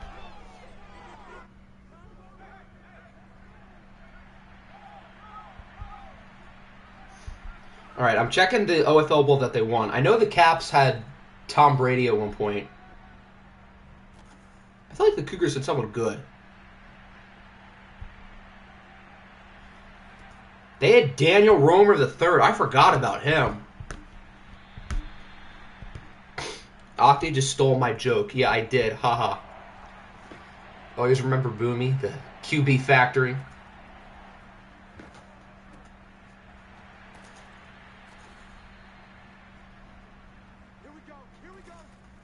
And ironically, his team is starting a QB, or at least his old team is starting a QB who he didn't even get with our good pal Kyle Taylor. That isn't nice. Say, no, I won't. Grr. We're actually getting pretty close. We have it at the 8. Oh my goodness, we might actually take the lead here. Holy cow. First and goal. Touchdown for Michael Pittman. So assuming we make the kick, the Vikings will take the lead with 3 minutes and 8 seconds. I'm still not very confident because our defense has not been able to stop a nosebleed today. So, assuming the Niners score, our best bet is to hope that there's still time left on the clock. So, I'm not confident yet, but it is good that our team, despite playing horribly early, has been able to make a comeback and take a lead late. If the Vikings win, they are headed to Carolina. If the Niners win, they are headed to Detroit. Division unity. No. Grr. The 49ers' third down defense makes cardboard look inspiring. Will Hector throw in the game-winning drive? You know, knowing Hector's playoff track record, I wouldn't be surprised. Because whenever there's a big playoff game, Hector always wets the bed. Although today, minus the interception, I've got to say he's been really good. I'll give him his credit. Although he's probably going to need a game-winning drive because I'm expecting the Niners to score. And if Nick Chubb has anything to say about it, they're going to score quickly. as Caillou Blue Kelly is hurt. That's not ideal. Good thing we have plenty of depth, and he's like our CB4, but I guess whenever we run dime, we're going to have a scrub, which is not good. That might bring us to the 2-minute warning unless they run another play, which we'll see. It doesn't look like they will. All right, we've made it to the 2-minute warning. This is anybody's game. The Vikings lead by 1, but the Niners are marching down the field. Minnesota's defense has not been good today. I invested so much into this defense throughout the fantasy draft, throughout free agency, and they're all choking. We got to hope they try to hurry. Was he out of bounds? He was not. That's not good. We need them to keep moving quick, please. I want the ball back with a little time. Lance floats it up, incomplete.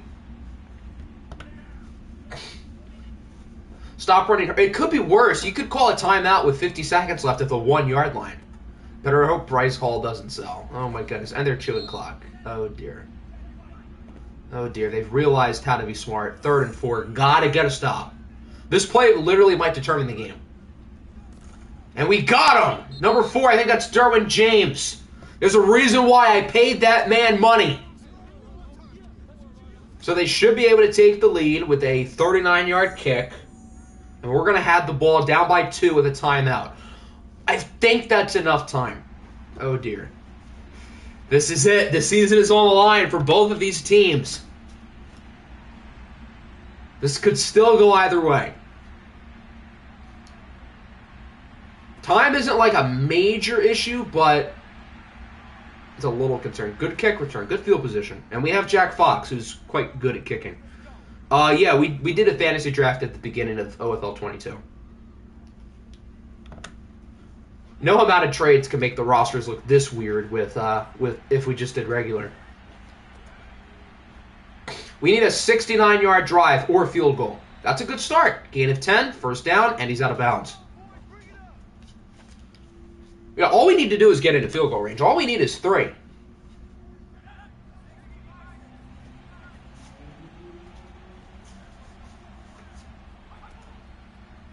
At the 41, another strike. We are already in field goal range. Get out of bounds. Good stuff, Pittman. Will we do a fantasy draft at XOFL? Most likely. Have we ever seen a kick return touchdown and watched ever? I don't think we have an OFL 22, but it's definitely happened before. I remember a couple years ago, Washington was playing the Cowboys, and Liberty legend Antonio Gandy Golden had like a game-winning kick return touchdown at the buzzer. But I don't think we've had one this year. Good. Run the ball, chew clock, make them use timeouts. Although on 3rd down, I really wouldn't mind throwing it. Jordan Davis is in the zone. Uh-oh. I think we should throw the ball. I know it's a little bold, but I think we should throw the ball. Catch him off guard. Even if it's incomplete, we'll still be in field goal range. Or that works too. Najee Harris with the first down. All we got. Okay, now we just got to run the ball. Just finish it off. Don't let them get the ball back. Yeah, that's probably game. Unless we completely mess it up, why are we hurrying? Stop. Please stop. Please. What are you doing? What are you doing, stupid? Okay. Let the clock run out and kick the field goal. Do not run another play. Okay, they might have enough time for a Hail Mary, because we just called our timeout here. Yeah, kick it now. Kick it now. This is a 35-yarder from Jack Fox to win the game, most likely. Kick is up, and he makes it. Okay, 31-30. This game's going to come down to a Trey Lance Hail Mary, most likely.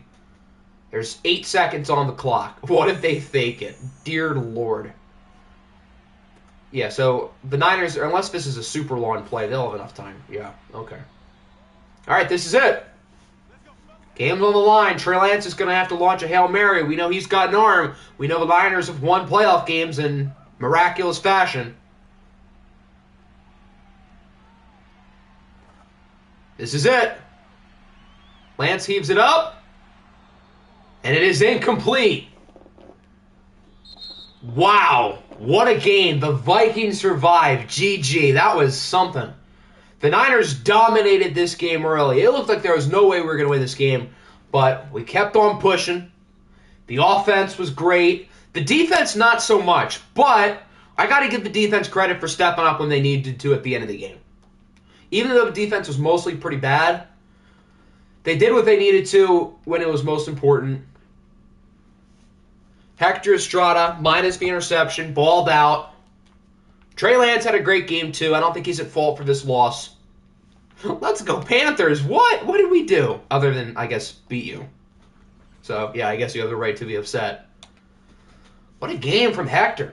28 for 32. 338 and 4 touchdowns. Trey Lance, very good as well. Both running backs played well. You're 0-4 against me. I own you. Michael Pittman and Eric Gilbert, the two tight ends, played very well. Pittman had the go-ahead touchdown late, didn't he? I think so.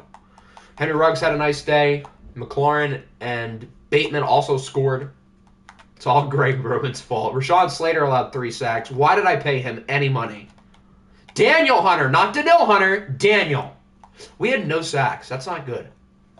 And then Lorenzo Mack was bowling with the interception. Why is Pittman a tight end? Because I have a bunch of good wide receivers, and he's really good at tight end. All right, so we're going to do our last Simcast game with the Broncos and Shamrocks, and then we will watch the Tigers, Chidobe Awuzie, and then we will watch the Tigers and the Bison. Siri, give me a number between 1,191,000 and 1,191,001.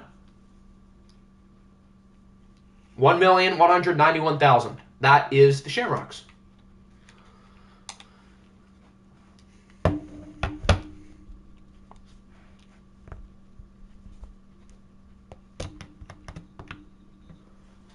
Dublin is the better team here. They always have done well in the playoffs. What is their all-time playoff record? They've got to have like 6 or 7 wins. They've never won a championship, though. Although they've been close a couple times. Should have done. We'll do 1 billion next. Here's Andy Morrison Jr. leading the Broncos offense. The winner of this game will play one of the top 2 teams, depending on the other game. So the other game determines who these 2 teams play. If the Bison win, then the winner would play the Beats. If the Tigers win, then the winner would play Baltimore. I did not mean to press slow because we're not watching this game. Hold on. I'm going to reload next season. Screw Cali. Well, I guess Cali blew it for you guys this time.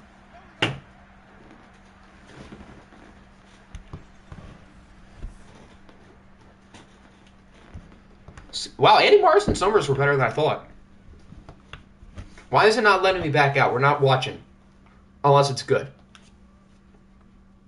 How high above sea level is Dublin? Are they going to be used to this weather? Let's watch it. Well, we should have got more votes. Then maybe we would. Good start for the Shamrocks. They lead 7-zip. Every game has been reasonably close. This one might be changing the trend because Dublin is steamrolling them. 21-0, 28-0, 28-3. Oh my God, are they going to blow it? No. Okay, we can go faster. They're fine. Picked off by the rookie, Dante Tutt. Wow, what a statement win for the Dublin Shamrocks. 38-3. My goodness, did they clobber them. Nice hair, Coach Mentor. Still got killed, though. Dublin's showing that they're a force to be reckoned with. They'll either play Baltimore, who they beat twice this year, or Brooklyn.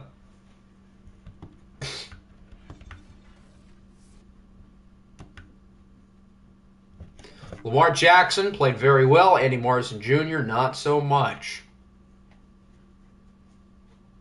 It's not a Simcast game. All the games after this wildcard round are watched. Keon Johnson, 2 sacks, number 1 pick. Dublin's uniforms look like the Browns. I guess the uniforms a little bit. All right, one more game. We've got the Tigers and the Bison. Siri, give me a number between 999,999,999 and 1 billion. Siri has chosen 1 billion. That is the Tigers. Or not the Tigers, that's the Bison because the Bison are home. So Pokemon can pick his jerseys, although if Madden being, again, lazy with the relocation jerseys, there aren't really many choices.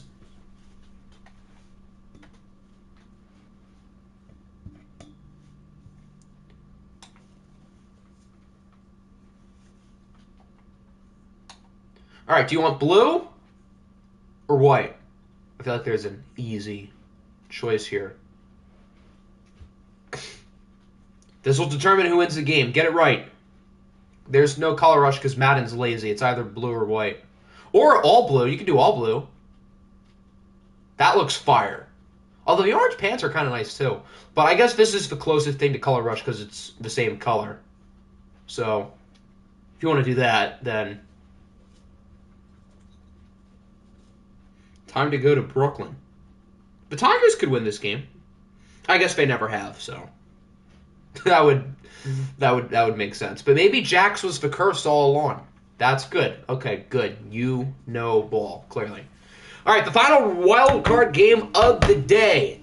Got an AFC South matchup between the Tigers, a team who they're one of, if not the only teams to have made the playoffs in every single season, yet they have not won a playoff game, taking on a team who has never made the playoffs in OFL 22, despite, I think, going like 16-1 in the sim year or something. And that team is the Oklahoma City Bison, who made two big moves in the offseason. They signed Josh Allen, they signed Kayvon Thibodeau, and both moves have directly resulted in them winning the division and making it here as the 3 seed. If the Bison win, they will play Baltimore, and thus the Shamrocks would play Brooklyn. If the Tigers win, then they will play Brooklyn, and the Shamrocks would play Baltimore.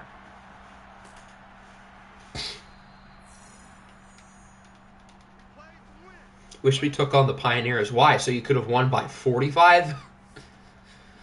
Here's the offense led by Trevor Lawrence, my long-loxed brethren.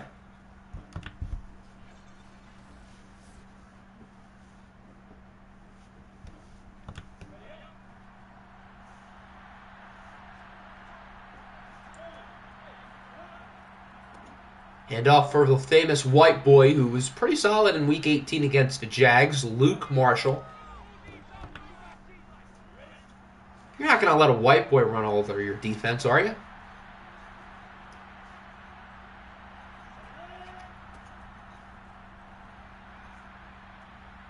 Oh, look at Marshall go! Good run. But Landon Dickerson is hurt. So I guess it's not that good.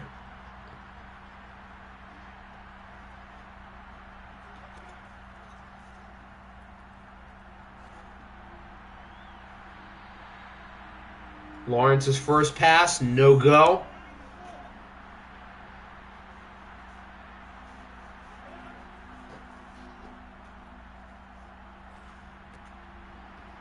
There's the white boy again, Luke Marshall. The go-to guy so far. I mean, it's not like they have Jameson Williams or anything. The Tigers have never won a playoff game, but neither have the Bison. Although the Bison have also never lost one either. Whereas the Tigers, well, not so much. Lawrence goes deep, and it is caught. Is that Jameson Williams? The Offensive Player of the Year candidate? Yes, it is. J-Mo gets it to the 21. Almost as good of a play as his touchdown yesterday in real life.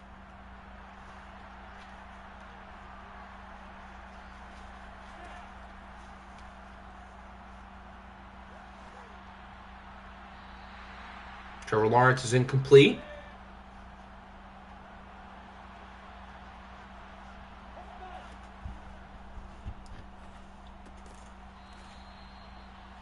Good throw on second down.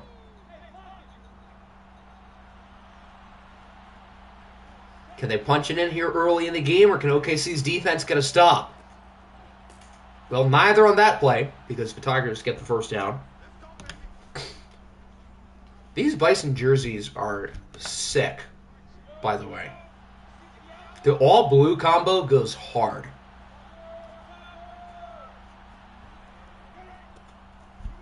First and goal at the 9. There's our boy Luke. Not much for big Luke.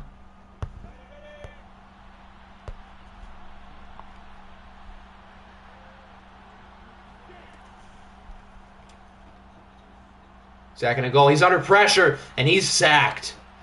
Arion Graham, the former Defensive Rookie of the Year, was there. There was another superstar player there as well. I don't think it was Thibodeau. I think Thibodeau was X Factor.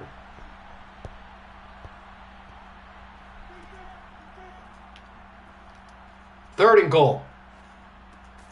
And OKC gets the stop. A pretty long first drive, but it only will result in a field goal.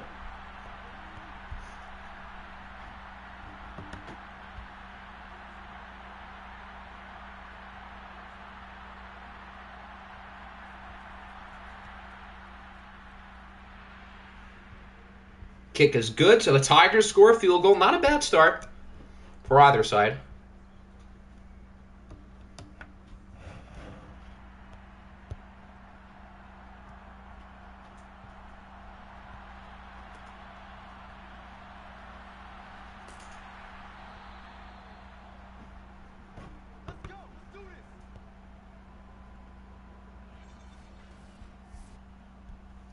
So now we get to see Josh Allen, who had a really good season after being signed from the Chiefs.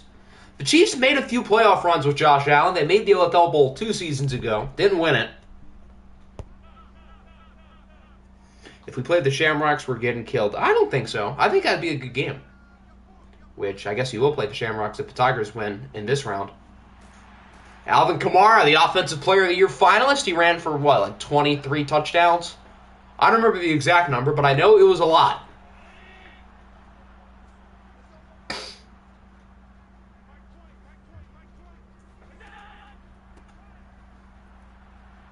Here's Kamara again, gets leveled by the safety. He's lucky he didn't fumble it. What a hit.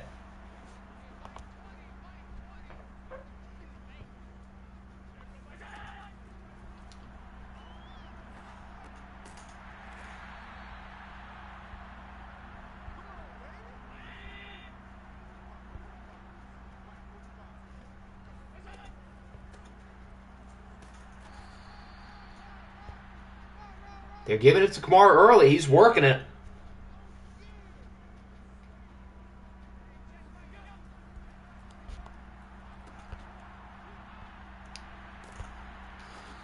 The Bison have some good receivers, including Dan's long-lost brother, Patrick, in the slot.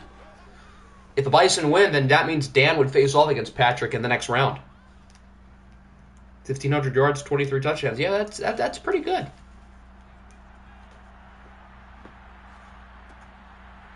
I think that's De'Ami Brown, who had a really good season for them. Gets it to the 29. Is that De'Ami Brown? It is.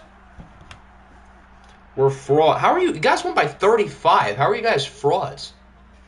Just because Denver is fraudulent doesn't mean you guys are.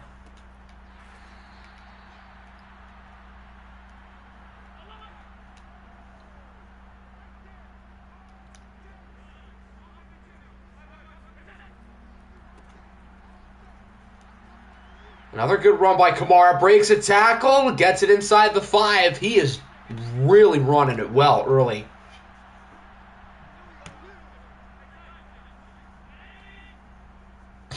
Bison crushed those already, and the Beats are the best team. Yeah, but anybody can beat anybody. And I think Dublin's right in that top tier with Brooklyn and the Ravens, and the Bison aren't far behind. It is definitely not impossible to win 3 in a row. In order to win the OFL Bowl, you got to win 4 in a row. Or 3 if you have a bye. So, that'll wrap up the first quarter. The Tigers lead 3-0, but the Bison have it inside the 5. So far, not much blood has been drawn. Very quick first quarter. Kamara gets a little bit. I think they should run it on 3rd down, and if they don't get it, they should run it on 4th down. Sounds like a good plan. They're going to throw it, aren't they? Nope, they run it, and that backfires. Okay, maybe they should not have listened to me. Kamara loses 3. It's Caldwell. Then now they should probably kick. Yeah. A very long drive. Only results in 3.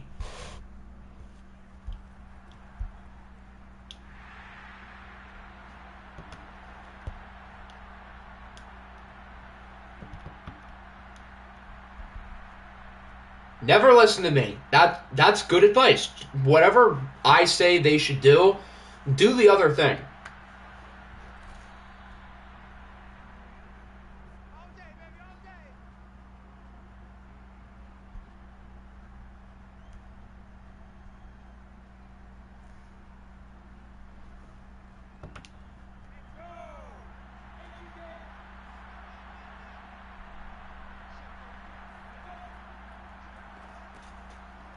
And now it's time for the Tigers to respond. They keep giving it to Luke. They miss Christian McCaffrey so much that they've replaced him with a better white running back. Or at least someone who gets the ball more than McCaffrey, which doesn't that make him better?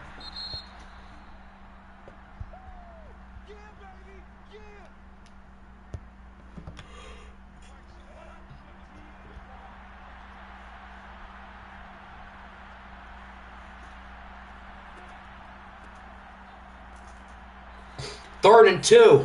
Nothing. I think that's Nathan Collins. Big stop for OKC.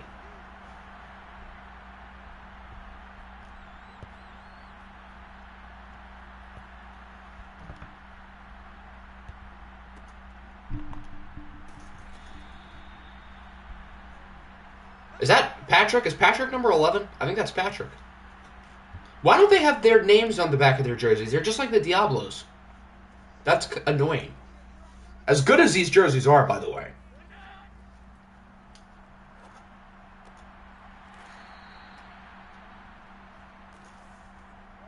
Josh Allen firing up the crowd from the sideline, even though he just threw that pass. How does that work? Are there two Josh Allens? Does he have a twin? Is that John Allen?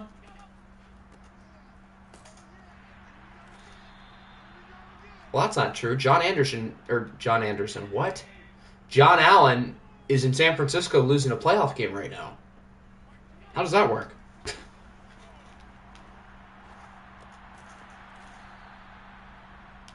Josh Allen is 5 for 5, but he hasn't made any big throws yet. Shut the hell up. No, I don't think I will. 3rd and 9. Allen's backing up. He wants to let it rip. He's going to let it rip for the flag. Pass interference. That's going to bring him to the 1. Wow. Big break for the Bison. L'Jarius Sneed brings him to the 1. If you want me as your co-commentator, you better be nice. What if I don't want to be nice?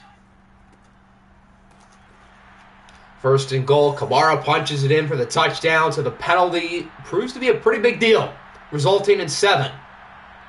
And Kamara has the Bison ahead. Will the Tigers actually go 0-5 in the playoffs? That's pretty remarkable. There's no way that's ever happened before where a team has made it every year and they would lose every year. Let me co-commentate you losing to the Panthers. I mean, Carolina's tough. They've always been consistently decent in watch games. They're never great, but they're never bad. Whereas we are way more spontaneous for good and bad. So I think we can beat them, but I also think there's a chance that Hector gets sacked 6 times and it goes horribly. So I don't know what's going to happen. That'll be interesting. Nice sack. Is that Zayden Collins again? Yes, it is. The Bison are really playing good football right now.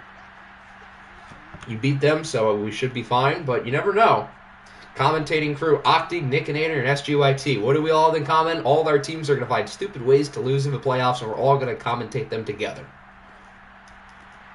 Or maybe we won't find stupid ways to lose. I mean, 2 of us won today, so...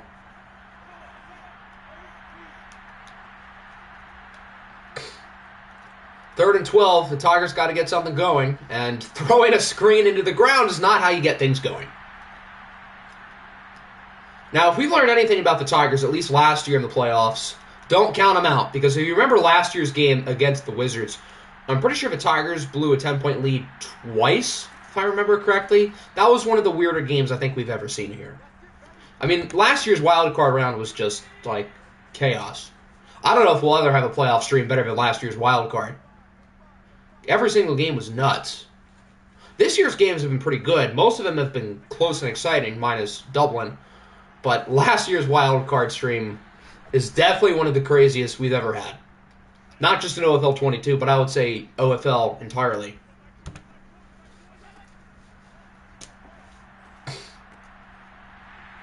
Alvin Kamara breaks the tackle. Good play. Josh Allen still has not thrown an incompletion.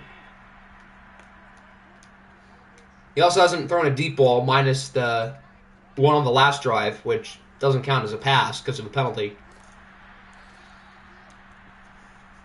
I think the Tigers started with the ball, too. So that means OKC will get it back in the second half.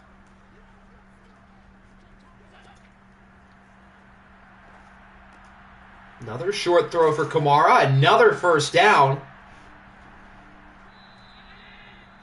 And that'll raise to the 2-minute warning, even though Kamara was very clearly out of bounds. You know, the A's are absolute poverty when they can make the Brewers look like geniuses. Were any of the prospects, like, legitimately good? Because if not, then why did the A's do that? Like, that doesn't make sense. Like, if you're a rebuilding team, don't you want good prospects for your all-star caliber player? I mean, I get it's the A's. They're not the brightest. But isn't that how it works? That's all it took for Sean Murphy. Why didn't we do that? We need a catcher. And it's not like the Brewers are that bright either, yet they traded a bag of chips for an all-star starter. Albeit he really shouldn't have been, but that's besides the point.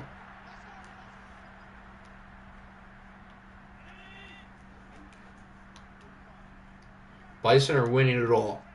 I mean, it's a little premature to say that, but they look pretty darn good here. As the fullback jumps in for the touchdown. Fullbacks are people, too. I don't know who that is, though. But good play.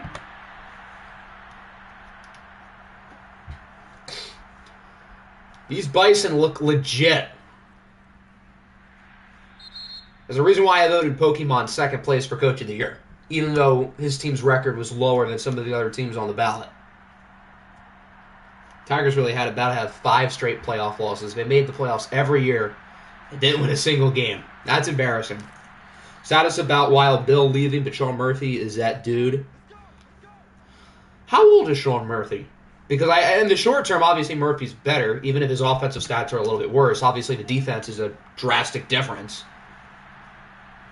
But what's his age status and how long are the Braves going to pay him? 7 years, 8 years for a total of about $5 million a year? 28, okay. And Contreras is probably what, low to mid-20s?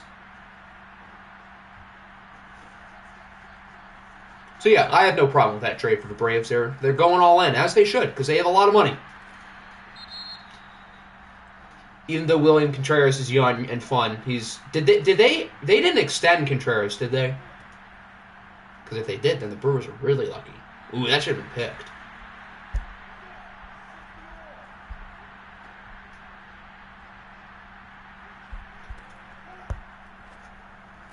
Are you a good coach? I would say so. You know who's not a good coach, though? The Bison's defensive coordinator. That was pretty bad. You shouldn't let Keishon Butte get wide open. I understand you have to deal with McCole Hardman and Jameson Williams, but Keishon Butte is pretty good, too. Are you a good coach? I mean, your team won a playoff game 38-3 today. I'd say that's pretty good.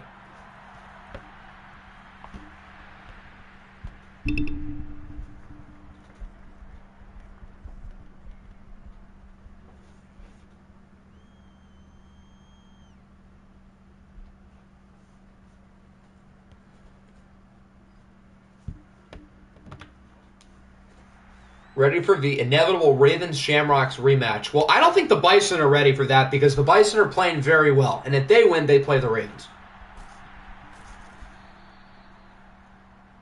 We treat every game like World War III and no mercy. Oh, okay. All right, that's one way to look at it.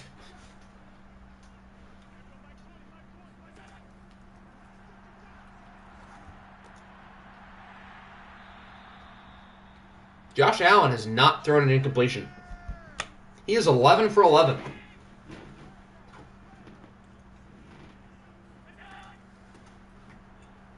One more play, run for Kamara. He gets 3. Okay, we've got ourselves a good game. Oklahoma City's been significantly the better team, but a late first-half touchdown from Trevor Lawrence to Keishon Butte has put the Tigers back in the game, although OKC is starting with the ball in the second half. Bills 24, Murphy is indeed 28. Contreras is a lot of fun, but skeptical with his defense. I cannot speak. If he'll ever be good enough to be an elite catcher. Well, if you want to be an elite catcher, you got to be a really good defender. And, I mean, there's a reason why he was primarily the DH when he played. or at least didn't play catcher. So yeah, the offense is going to step down a little bit, but the defense behind the plate certainly takes a step up. And obviously Atlanta has 4 other all-star level hitters, so they'll be fine. Murphy's career offensive numbers are much better outside of the hellhole that is the Oakland Coliseum. I mean, I guess it'll be a lot easier to hit outside of Oakland. I mean, I'd rather hit in a baseball park than a football field, too.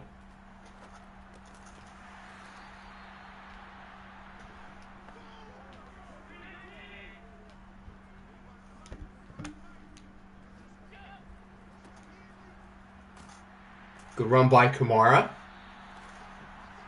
How is he averaging less than 4 yards a carry? It feels like he's been really good today. But he's averaging 3-point-something yards a carry.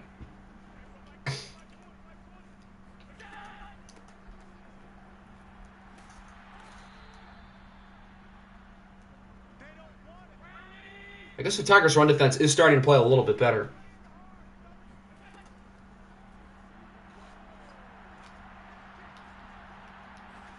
Josh Allen lets it rip. Is he going to stay perfect? He will. Oh, my Lord.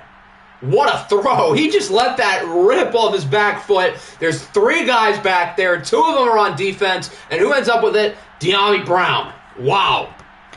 Cade out through the rest of the season. Well, that's not really a surprise. Why did it take us a month to announce that, though? Like, it was kind of obvious it was either going to be have him, do the shin surgery or rest. Why did it take so long to figure that out? I mean, at least we know what we're doing now. Obviously, it sucks because, well, him missing a year of development is not good. But why did it take so long for us to realize that? Taking notes, draft De'Ami Brown in Madden 23. Does he have a dev? He might.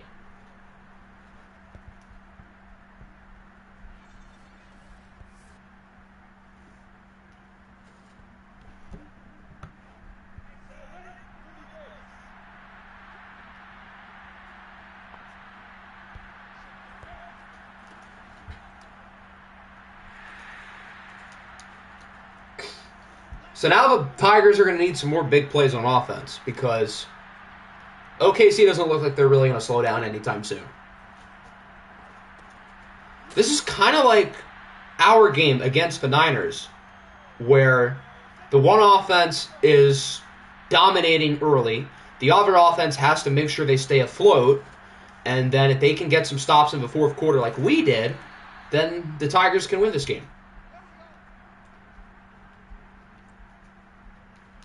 As Butte makes another play.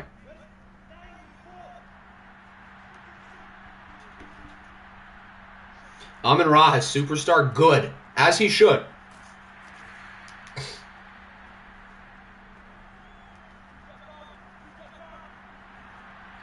He 1,000% deserves that.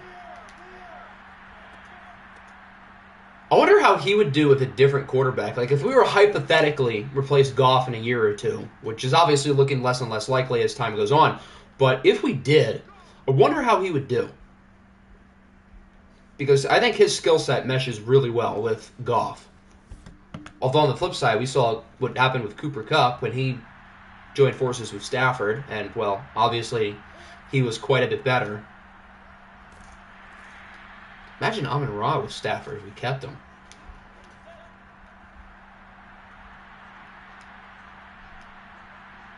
Arch Manning to Amon-Ra St. Brown. I don't know how I feel about waiting 5 years to get a guy. And hell, we got to see if Arch is good first.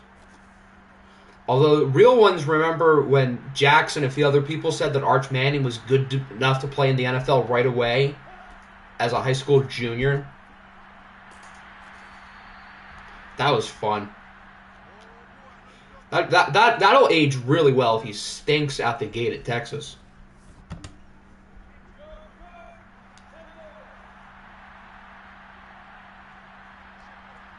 Sad face indeed. Not a surprise, but still pain for our boy.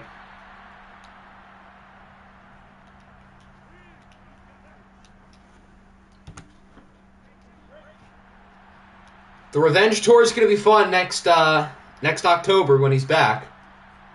Horns up, baby. I'm a Longhorn now. Kick this man out of our chat now. Are you going to support Texas's basketball program too? They've got a real great guy at head coach with Chris Beard. He's a really great dude. You know, he would never strangle anybody.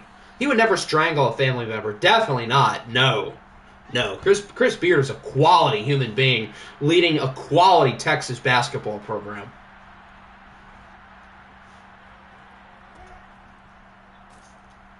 Third and goal. Luke Marshall is stopped.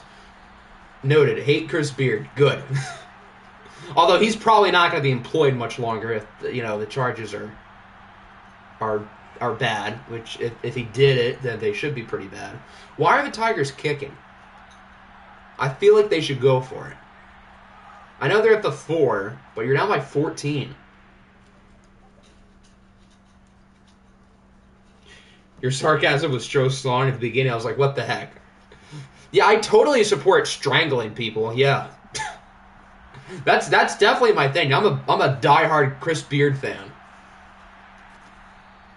Yeah, I totally really like him. Why can't he be Kansas's coach? Why can't we fire Bill Self and hire Chris Beard? That sounds like a great idea.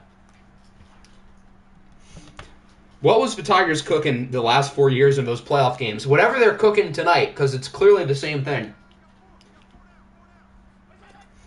Why are they obsessed with Luke Marshall? I really don't know. I mean, I guess it's because J.K. Dobbins is hurt and they don't really have any other choices, but still. Josh Allen still has not thrown an incompletion. That's pretty remarkable. Is he going to keep it up the entire game as Kamara is now in the zone? Sam Darnold with a beard is elite. Sam Darnold with somebody other than Adam Gase or Matt Rule coaching his team is elite. I mean, poor guy's had like the 2 worst NFL head coaches over the last 5 years, other than Urban Meyer. I mean, has anybody recently been worse than Gase or Rule other than Urban? Not that I can think of. I mean, I would certainly throw Matt Patricia's name into the ring, but even at least he was somewhat qualified for our job, even though he was awful. Creed Humphrey's hurt. That's not good. Yeah, our Panthers game in 2 weeks is going to be tough. Those guys are playing good football. And it'll be on the road. Last time we played the Panthers, we scored 0. So the defense gets to stop. Patrick finally caught a pass. It only took 3 quarters.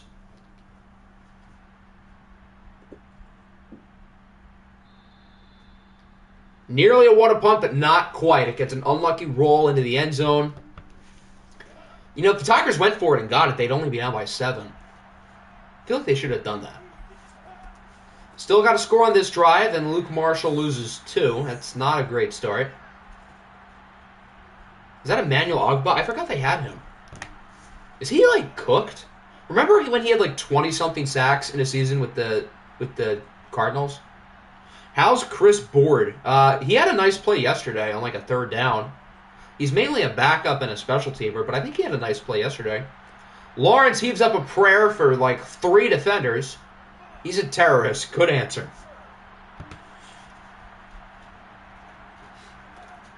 3rd and 12. Lawrence is... why are you running screens on 3rd and 12? Yeah, at this stage of the game, I think you still have enough time to where you can rationalize punting it. This is the same score as the Baltimore game. Look at the bottom. 24-13.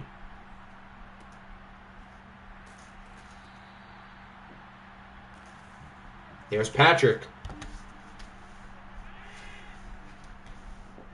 Kamara is still in the zone. I think he's probably going to get the ball a lot within these next 7.5 minutes. Although that works too. Is that De'Ami Brown again?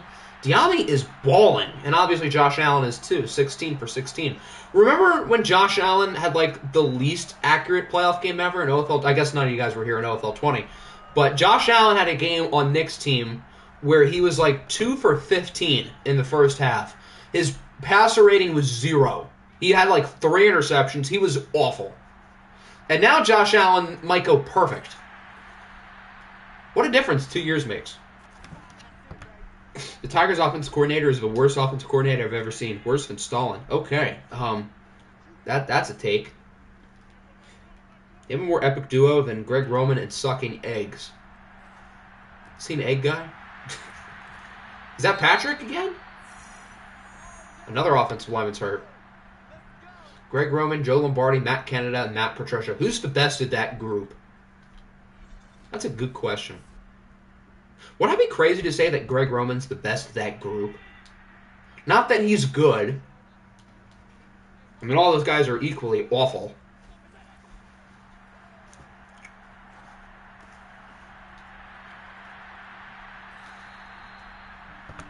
Josh Allen's now 19 for 19. Give me Matt Canada.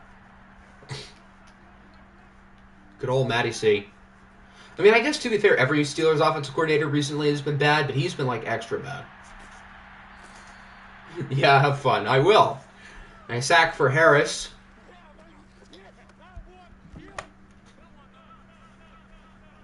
And now it's 3rd and 6.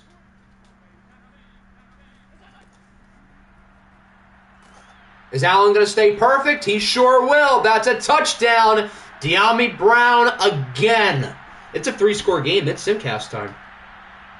I didn't even realize that until just now. Will Josh Allen throw an incompletion during the sim?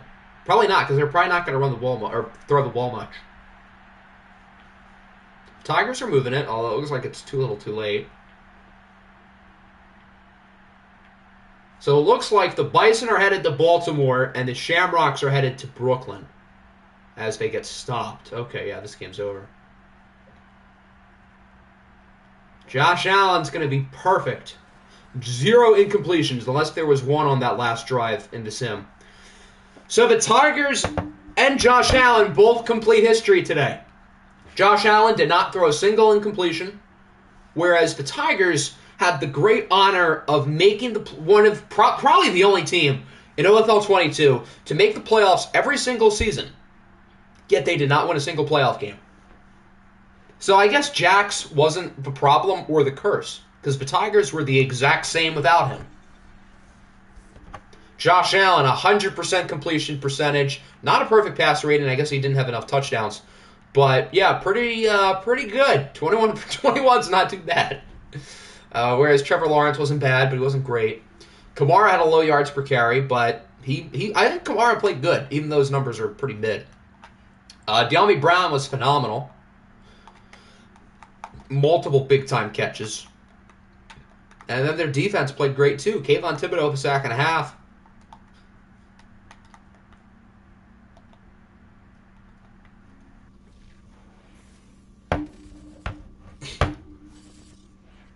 Josh Allen did beat the Ravens in the AFC Championship a couple years ago. Could it happen, but around earlier? Imagine not living in New York. What a weird flex. Okay. Especially Long Island. Was that a good accent? Did that sound Italian enough? Okay, so we've gone through our 6 games, and we have some very interesting results. 3 wildcard teams won, 3 division winners won. So we've got the Ravens playing the Bison, the Beats playing the Shamrocks. Those are 2 really good games. I think all 4 of these teams have a real shot of taking it all the way. And then in the NFC, the Panthers are playing the Vikings, and the Rams are playing Detroit. Imagine not living on the East Coast, the Beast Coast. Just stop. What? What's wrong with the Italian accent? I should have been moving my arms when I said that. That's an Italian thing, isn't it? Okay, so the playoff bracket is, as expected, the matchups that we said. Or I will find you. Well, good thing I don't live in Long Island. Am I right? The Kayvon Thibodeau revenge game. That's true. In the AFC, we have 3 relocation teams. In the NFC, we have none.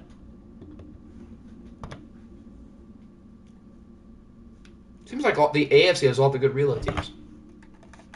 And the NFC has, like, the Huskies, who aren't even all that good, at least this year. Players of the week. Let's guess. Josh Allen, Hector, Will Anderson. Who's it going to be for NFC defense? I don't really know. Probably one of the guys in the Simcast games.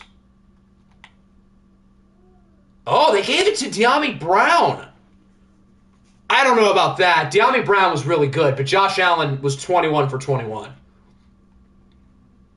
Yeah, I don't know if I agree with that one, Chief.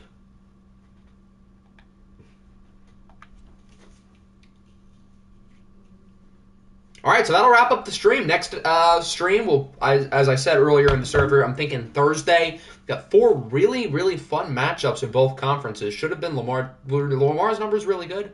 They weren't as good as Josh Allen's, I'll tell you that. But yeah, that'll wrap up the stream. Hope everybody enjoyed. We'll probably be back Thursday for the divisional round. That's the plan as of now. I think if the plan holds up, Saturday would be the conference championships, and Monday would be OFL Bowl. What number are we on? 19, 20? Are we on 20? We're on 19. This would be OFL Bowl 19. Okay. So yeah, hope everyone enjoyed. We'll be back in a few days for the divisional round.